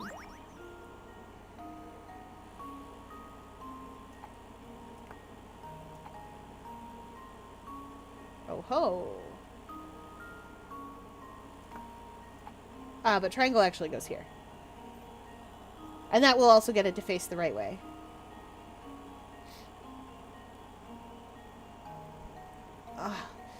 I'm so good at Dungeon Dice Monsters, I should just be able to look at this and know. Okay, I can do this. I can do this.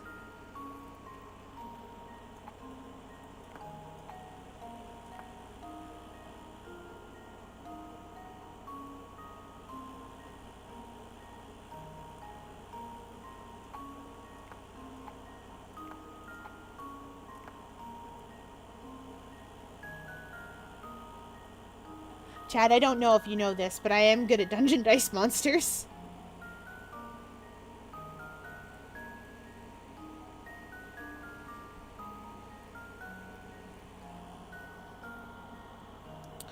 Okay, this triangle will end up... This triangle will end up here, facing like that.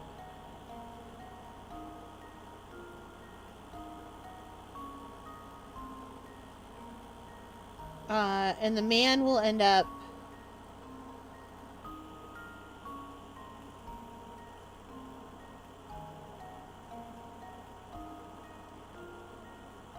Oh! That's not where the little man goes.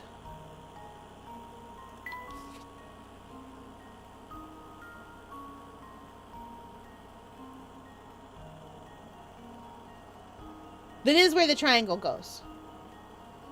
And I do believe the heart is also in the correct place, but not the correct orientation.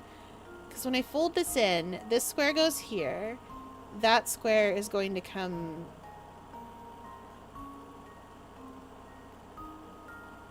Yeah, that square is going to come over here. That heart is in the wrong orientation.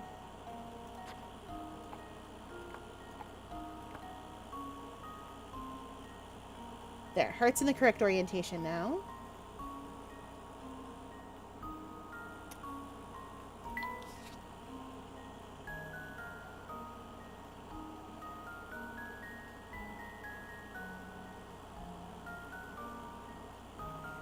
This triangle will be facing like this. That's the long side of the triangle. This is the bottom. Quote unquote. Oh, this is where the green thing goes.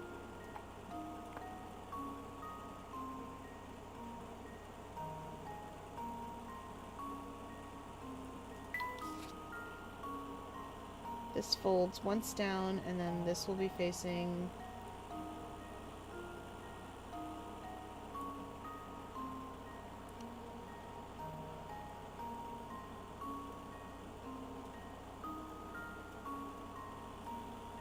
Okay, yeah, that's correct.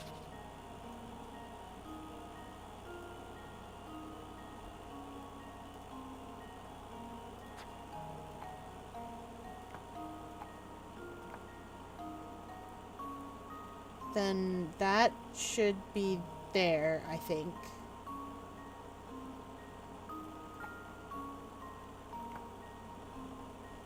No, wait.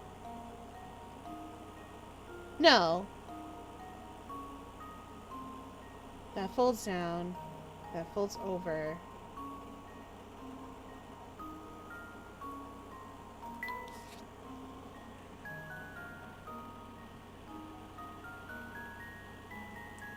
The heart and the triangle are correctly placed.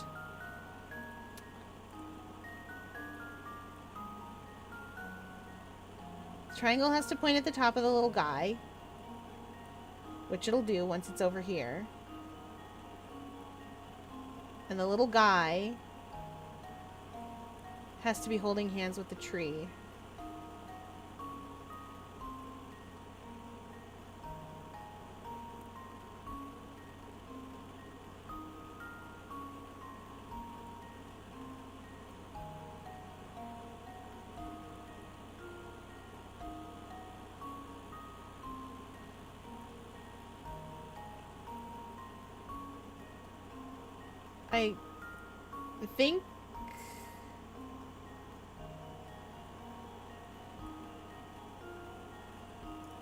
I think this is it.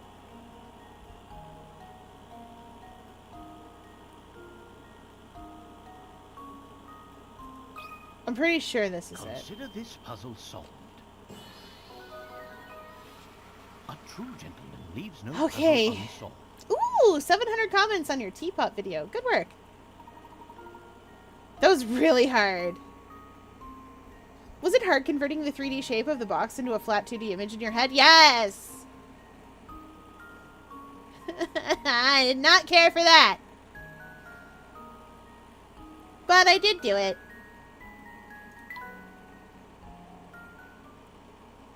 Thanks! Well, hang me on the laundry line and call me a bath mat. I never thought you'd solve that one. You seem like a nice man, so I'll be straight with you. I wouldn't talk about that box in these parts. But why? Well, it's complicated.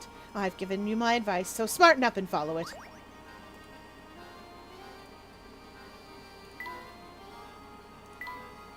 Okay. Don't talk about the cursed box.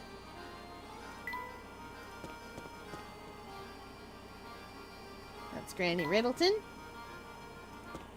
And her shack. Oh, nope, train's not going anywhere.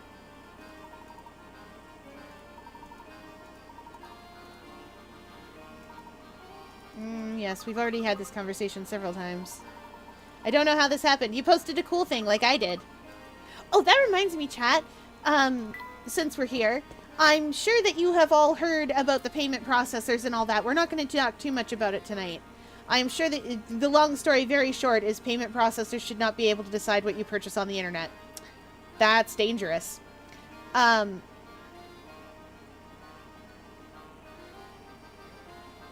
So I will say, I posted a thread on Blue Sky. I posted 2 of them. Because you remember how I used to work at the business factory where they make numbers out of the finest numbronium? My time has come. I know how they make numbers out of numbronium.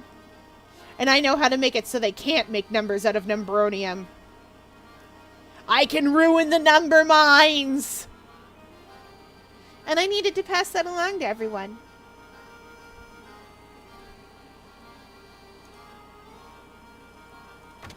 Anything in Granny Riddleton's shop? Okay, we did them all. Anyway, so far it's been my most popular thing on Blue Sky.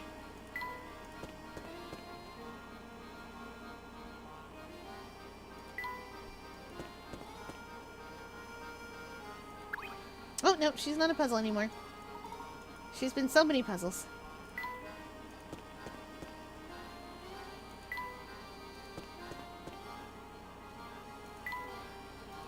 We better save before we go over to the plot.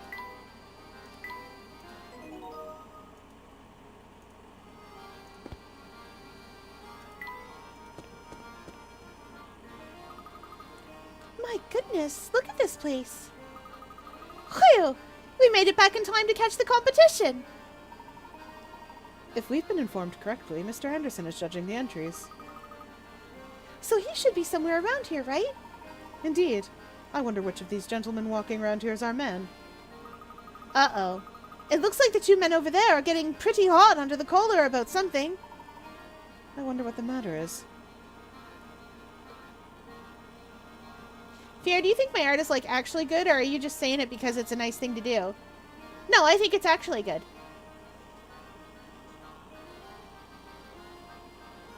I would tell you if I did not like it. And I know as much as I say there's no such thing as objectively good art, there's only art you like and art you don't. At the same time, there is something to be said for technical skill. What I mean by technical skill is your ability to communicate the thing that you intended to communicate with the art that you are drawing.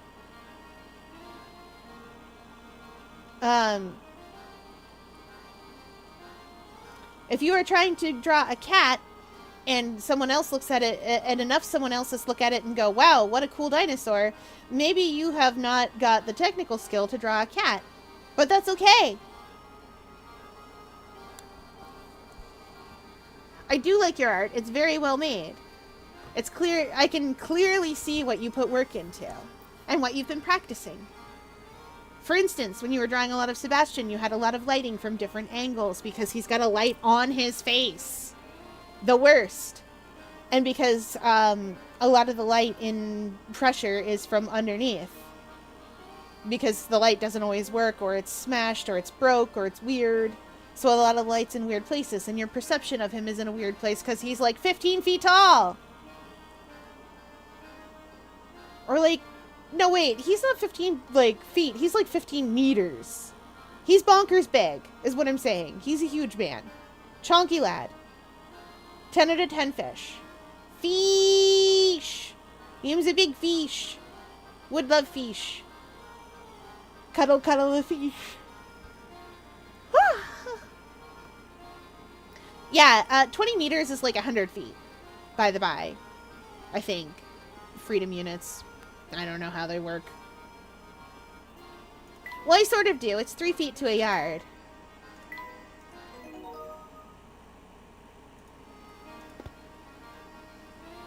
What are these fellas arguing about?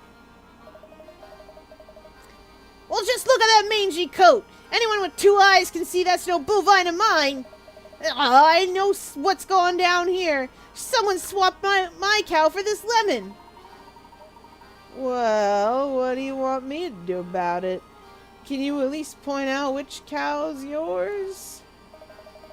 Well, now how do you expect me to do that? Oh, brother. This is gonna get ugly. What seems to be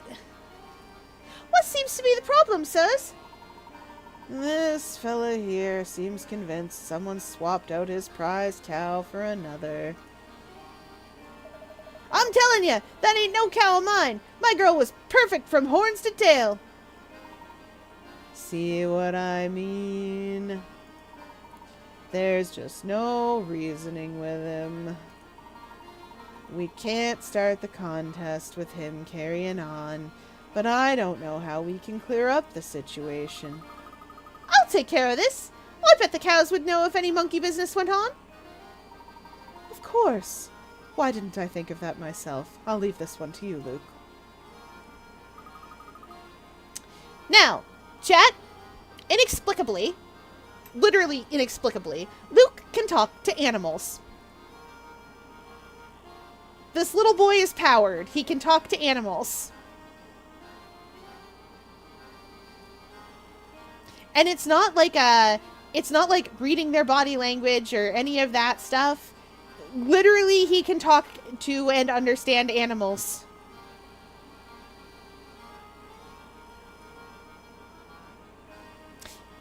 Inexplicably, this is a true fact about Luke.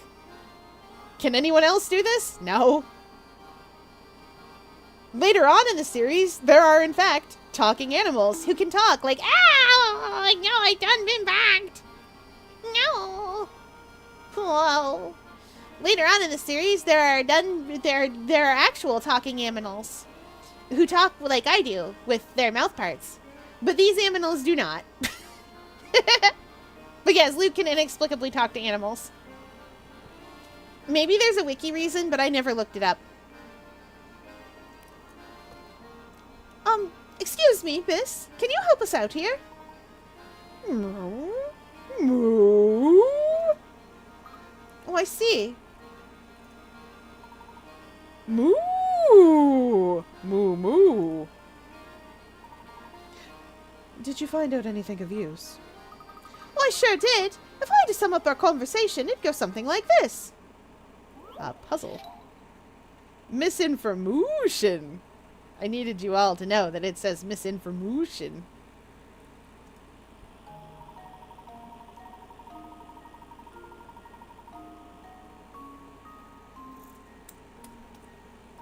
Five cows are grazing at the festival. 2 of them are true moo cows, a breed that only tells the truth.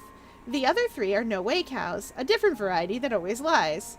Using the following statements from each cow, mark all the no-way cows. Tap the letter to mark the cow below it. Oh no. I love that they're... I love it. I love this. Chat, it's a more complicated version of the parlor puzzle. Oh, we love the parlor puzzle, don't we? 3 gems in there. We're marking the no-way cows. D is a no-way, I promise. Oh no, C isn't a true moo cow. A ain't no-way. A ain't a no-way cow, no way. E is a no-way if ever I've seen one. B is definitely not a true moo. Okay. So.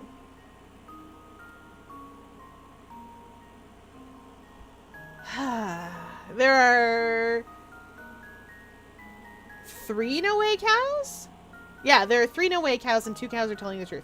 2 of these statements are true and 3 are false.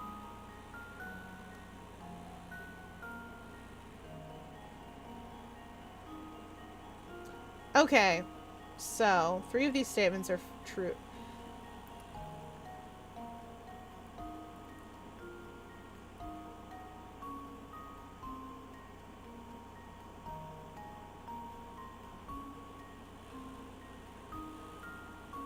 Okay, let's say B is telling the truth. Because this is the chain of events. If B is telling the truth, then C is lying. Then C is a no-way cow, and B is a true moo. And if that's true, then A is also a no-way cow. That would make E a no-way cow too, because A says D is a no-way, I promise, and that means D is true. E is a no-way if ever I've seen one. Does this satisfy all the statements? B isn't a true moo cow. If they're no way, that makes sense. Or C isn't a true moo cow. If that's true, then B is correct.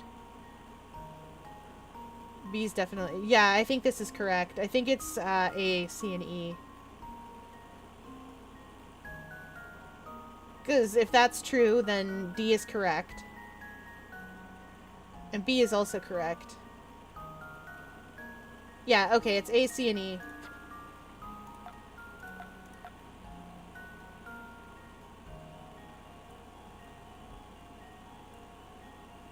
Mark all the no-way cows. Okay, good. Here goes. Sometimes I worry that I still got it wrong. You know, like even when he does the little smile, I'm like, oh, I still messed it up. That's right. Cows A, C, and E are no-ways. If you assume each cow to be a no-way or a true moo and run through each of the cow's statements, you'll eventually realize that all the statements are true when cows A, C, and E are assumed to be no-ways.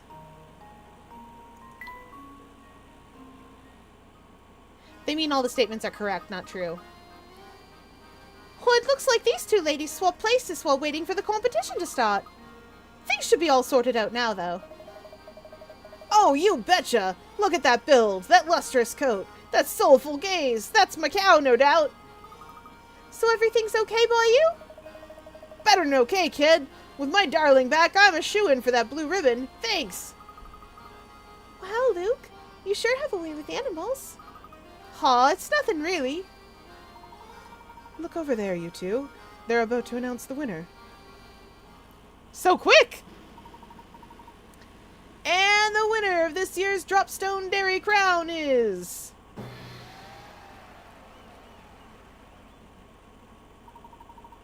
Oscar show-stopping milk maven, Moo Tilda. Well, hold on now. You mean to tell me my sweet Mary Moo didn't take first place? Too bad you swapped your cow back, Clabber. If you'd kept quiet, you'd be the winner, eh? I was robbed! The competition must have been rigged! Rigged, I tell ya! To think he went through all that trouble to get his cow back, then ended up losing because of it. Yes, I suppose it goes to show you that things in life don't always go as planned. Right you are, Professor! Say, shouldn't Mr. Edison be around here now? It's going to take some effort to find him in a crowd this dense. Let's look around a bit.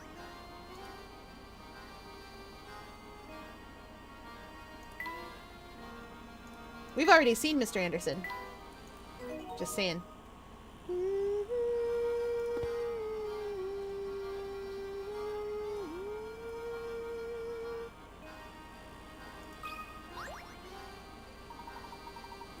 You ever heard the old saying, the clothes make the man? Well, from the look of your duds, I'd say you've got your act together. So try this puzzle on for size.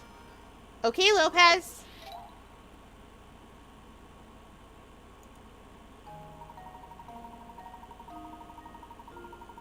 Men A, B, and C each started off with pants and shirts of a single color. Okay.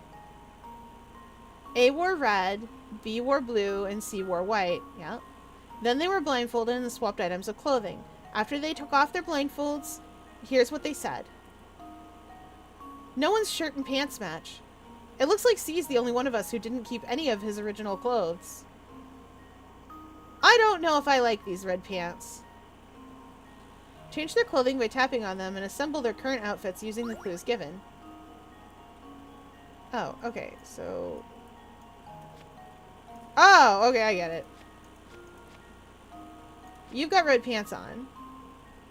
And you don't have a white shirt.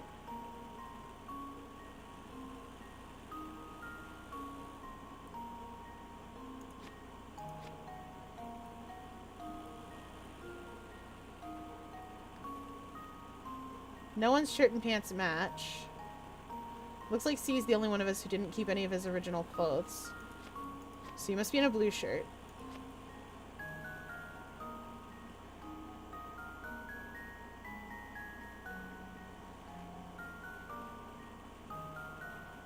Yeah, that should do it.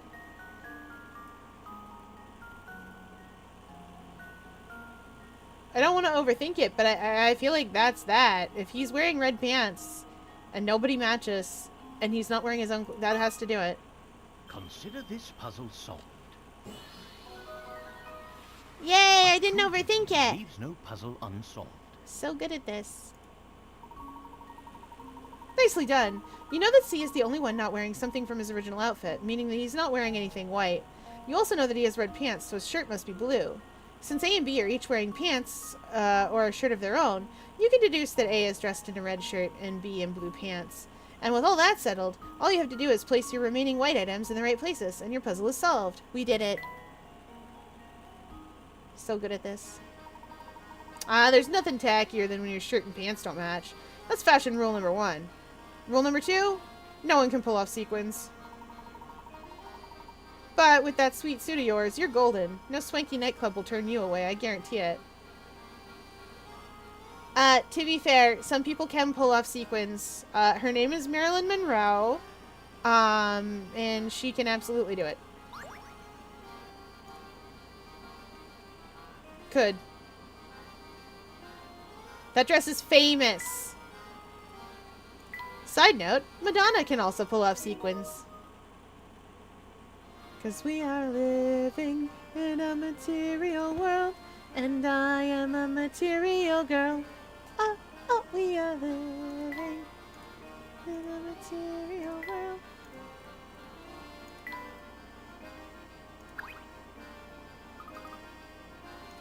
I guess we never did manage to meet Mr. Anderson, did we? Yes, what a pity. I had a feeling he'd provide us with a lead on the Elysian box. Hey there, fellows! We've never met before, have we? I heard you chatting about Mr. Anderson, and I thought to myself, hey, I can help! Here, I'll point him out.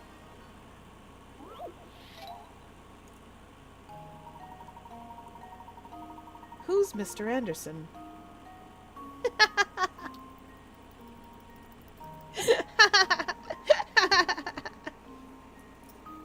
Okay, sorry. I can't help it anymore. At a certain point, I hear Mr. Anderson enough, and I'm just like, oh no, Agent Smith, please.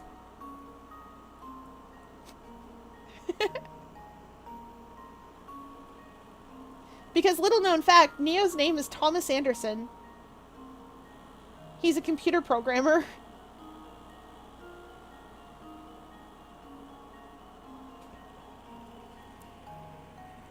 I just saw Mr. Anderson around here a minute ago. He shouldn't be too hard to spot, what with that beard and hat. Yep, he's a real gentleman. He always looks spiffy with his cane and that dapper little bow tie. Oh, and he doesn't wear glasses, in case you're wondering. Look, there he is now. Using the clues above the statement, can you find and circle Mr. Anderson in a crowd?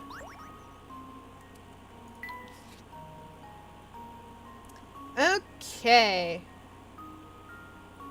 We know who he isn't. Not you either.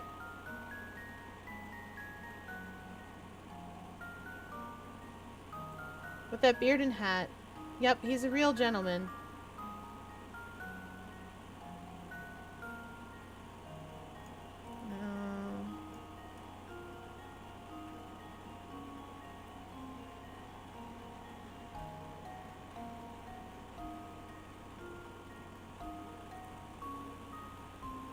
Oh, you don't have a cane. You also don't have a cane. Well, I should say this is Mr. Anderson.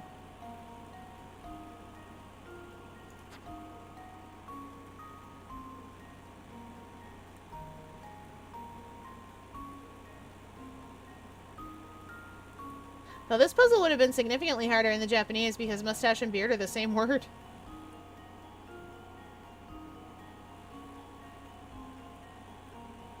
Wait, and that dapper little bow tie.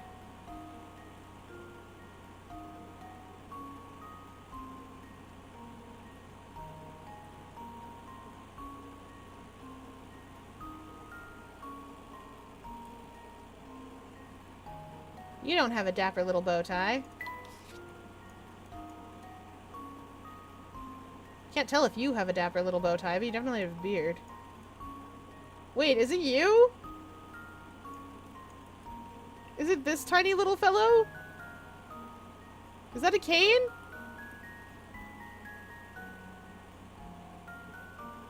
That can't be right. Beard and hat. Do you have a beard? No, he's too little to have a beard. Is this him then? With his hat flying off?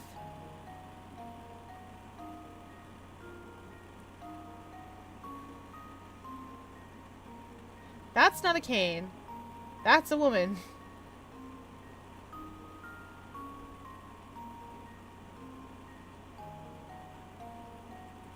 one of these two. And I can't tell if he's got a beard.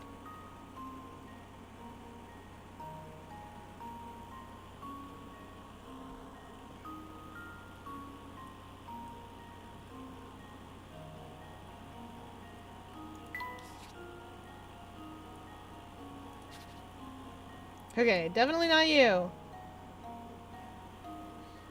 You don't have a beard. You don't have a beard. No cane. No cane. No cane. Wait, and he doesn't wear glasses if that's what you're worried about. Are those... This is so difficult to tell.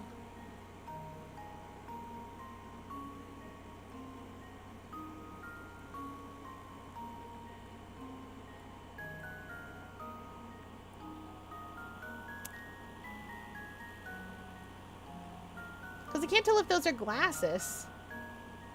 Or just this kid's eyes.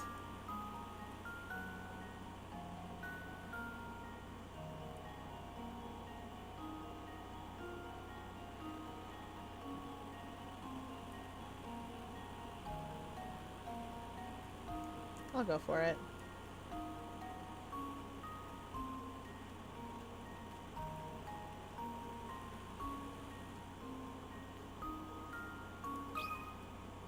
And now to test my theory. Nope. Well, I suppose you can't win them all.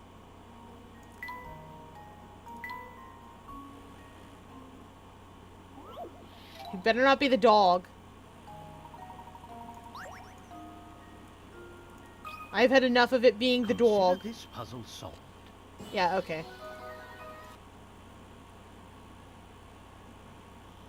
That makes sense.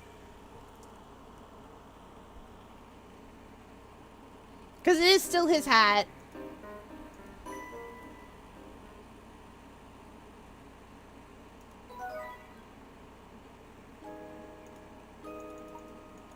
Yay. Cow. Alright, we just solved that. And yes, we never did manage to find Mr. Anderson. This is true. Alright, here we go.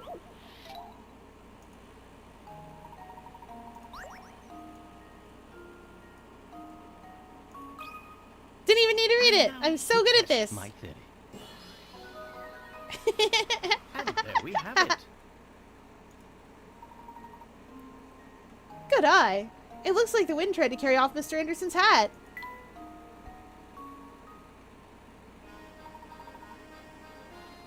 Good day, sir. Might you be Mr. Anderson?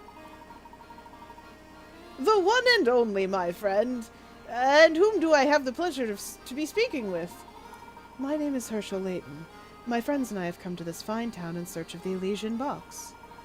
I thought a man of influence, such as yourself, might be able to offer us some direction. The Elysian Box, you say? Why would you want to go chasing after a thing like that? You're familiar with it, then? Familiar? No.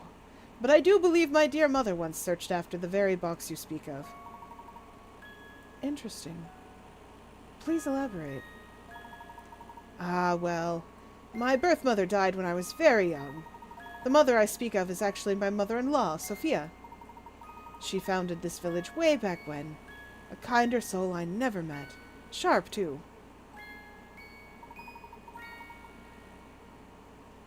I married into her family, but she treated me like her own flesh and blood. Seeing how I never knew my mother, I suppose it would be fair to call Sophia my real mother. No, not that Sophia! Even after my wife passed on, Sophia continued to treat me as one of her own. Mother Sophia looked high and low for that box, but she never did find what she was looking for. She made efforts of her own to search for it. Fascinating. Tell me, where might Sophia be now? She left us last year. In her last days, she spent a lot of time holed up in her room writing. Sadly, I never found out why she was so intent on getting her hands on that box. I see. I'm sorry for your loss. Thank you. Well, my mother may have had knowledge of the subject, but she's gone now. Now, you know as much as I do. I regret that I couldn't be more help to you, sir.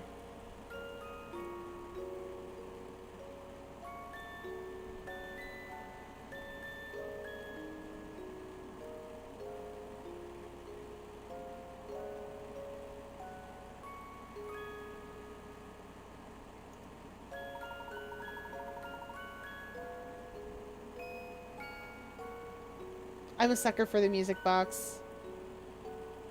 Not at all, Mr. Anderson. I've learned a great deal from our conversation. You have my thanks.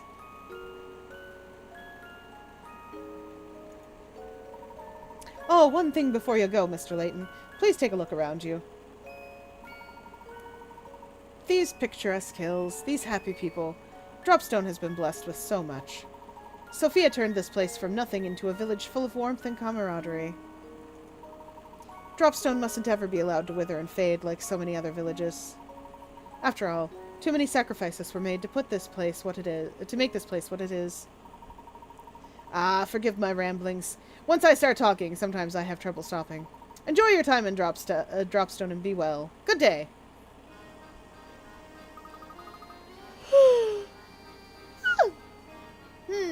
Well, I guess that's another dead-end lead. Oh, I wouldn't say that, Luke. It appears this village is inextricably linked with the Elysian Box. I also find Mr. Anderson's choice of words interesting. What do you suppose he meant by sacrifices?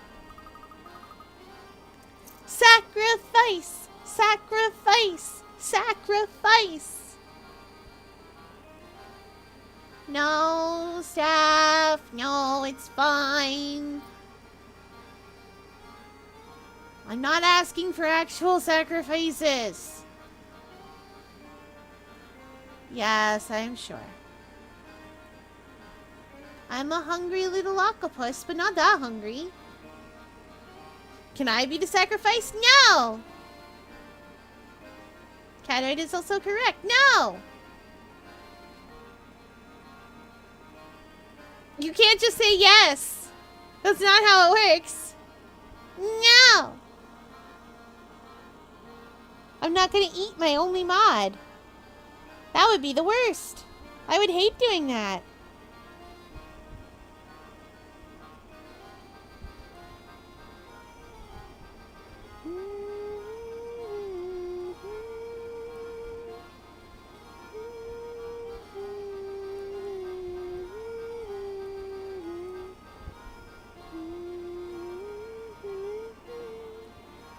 Oh, yes, I can. Well, I mean, I suppose you can, but it's not going to do anything. Oh, it looks like our mystery only leads to more mysteries.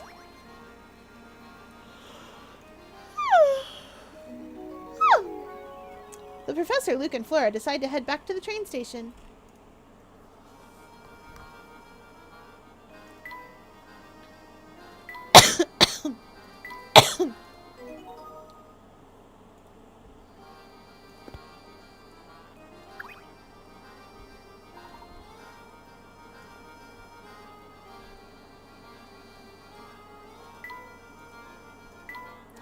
I love the giant cow balloons. You're a puzzle, aren't you? You're not! Oh dear, the train's scheduled to depart any minute and she's still not here. Everyone's efforts will be for naught if she misses her ride out. Oh my, oh my. Maybe women just need more time to get ready for things like this. Oh, why must she make me worry? Ah, yes, of course. It's not a woman if you don't put a bow on its head. There, we did it. I forgot. Chat. I forgot.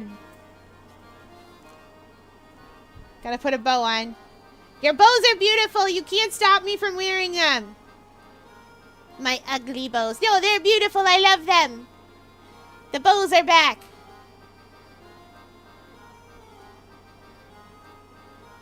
I like that placement better. It fits on my ear better.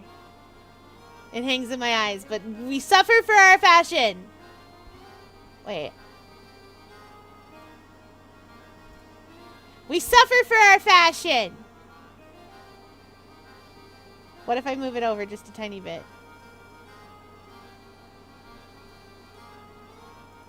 We suffer for fashion. I'll get it in my eyes. It's fine. Because as you know, it's not a girl unless there's bows. We did it.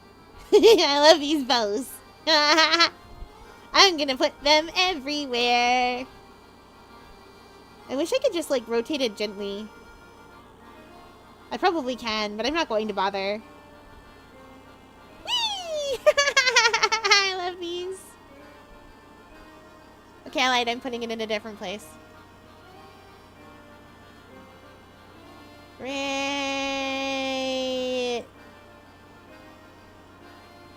there. At least it's slightly out of my face now. Okay. Okay, back to it. Who are you waiting for? Well, it's none of your business. We haven't even told the master what we're doing. Luke, perhaps we should leave him be. Sometimes it's best not to barge into the affairs of others. Well, if he doesn't want us to comment, then maybe he shouldn't be thinking out loud. Yes, where is Katya? Or whatever her name is. Nope, you're not. You're talkative. But not the way I want. Ah! Oh, he is a puzzle. Oh, hi there. I've got another board problem on my hands. Here's the shape I'm going for this time.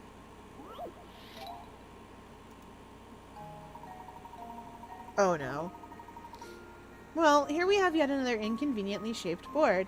This one's even more unwieldy than the last, so you need to cut it into 2 pieces that you can reassemble to form a rectangle. Assuming you aren't allowed to flip either of the pieces over once the board is cut, where should you cut in order to achieve the above? We want a 4x5, and we have a 4 by 1, 2, 3, 4, 5, 6, 7.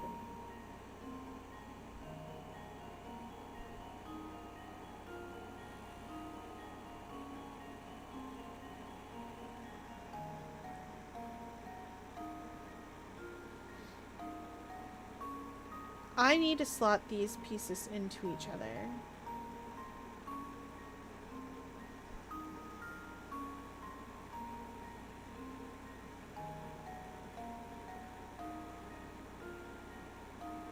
I see it.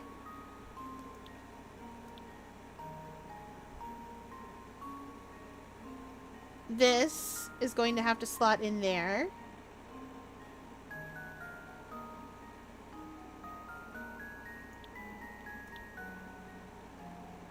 I think that's right.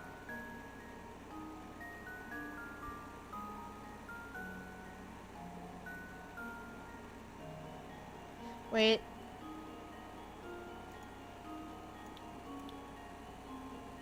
No, it needs to be up 1.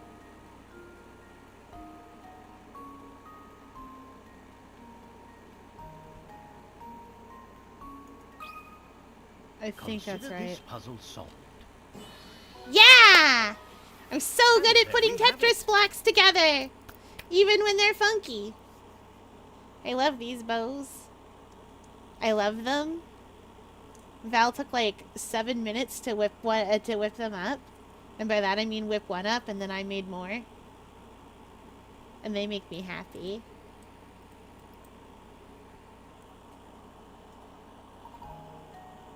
Very nice. That was pretty fun.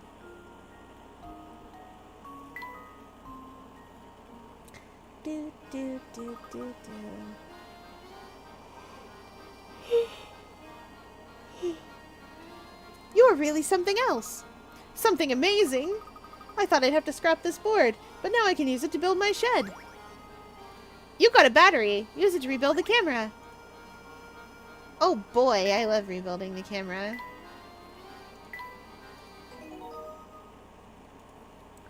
If I remember that correctly, that battery is a fair size part.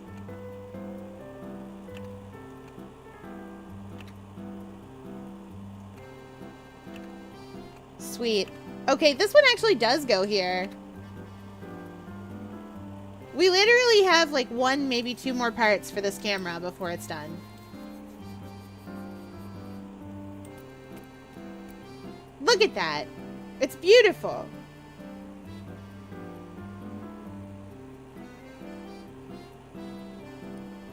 Camera's almost done.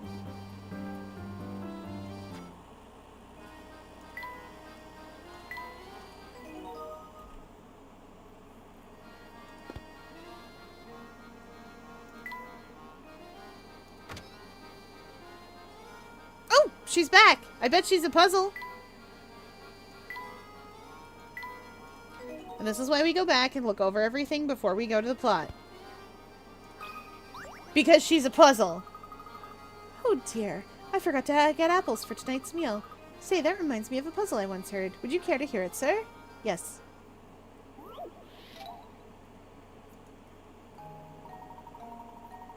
Johnny and Thomas are each carrying some apples. If Johnny gave Thomas 1 apple, the 2 men would each have the same number of apples. Conversely, if Thomas gave Johnny 2 apples, Johnny would have 3 times the number of apples that Thomas would have. So, just how many apples is each of these men holding?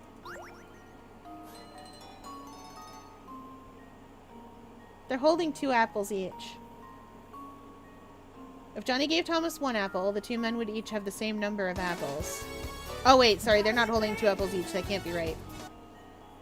If Thomas gave Johnny 2 apples, Johnny would have 3 times the number of apples that Thomas would have. Oh, okay. We hydrate his chat to dance. Nyah.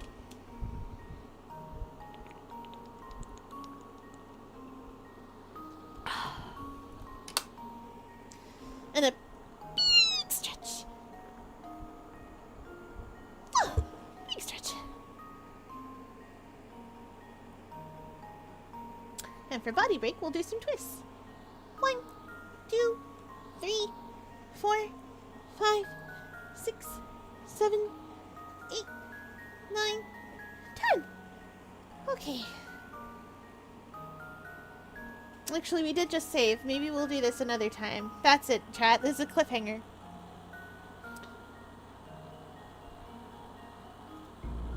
Because it's now closing time, and we hope you enjoyed your visit to the Octopus Enclosure! Whee! We could be going anywhere.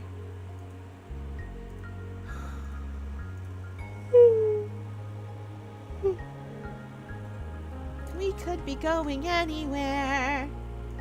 Where will we go? Ooh, Binding of Isaac. That's fun. There's so many people on. Let's see where to start.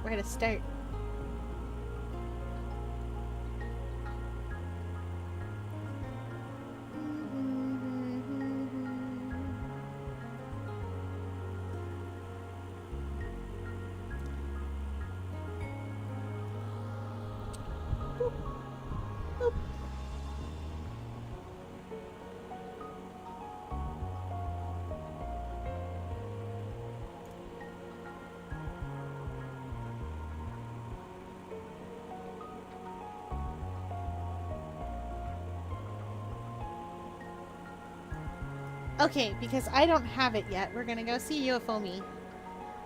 So that I can live vicariously through other people and watch Donkey Kong get played.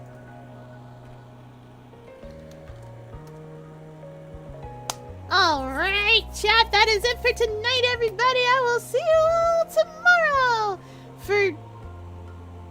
Oh, it's Phoenix Wright tomorrow, chat. We might even solve the final case of the trilogy and have to play something else after 2 years. Alright, that's it for tonight, everybody. Let's go! Thanks for playing along with me.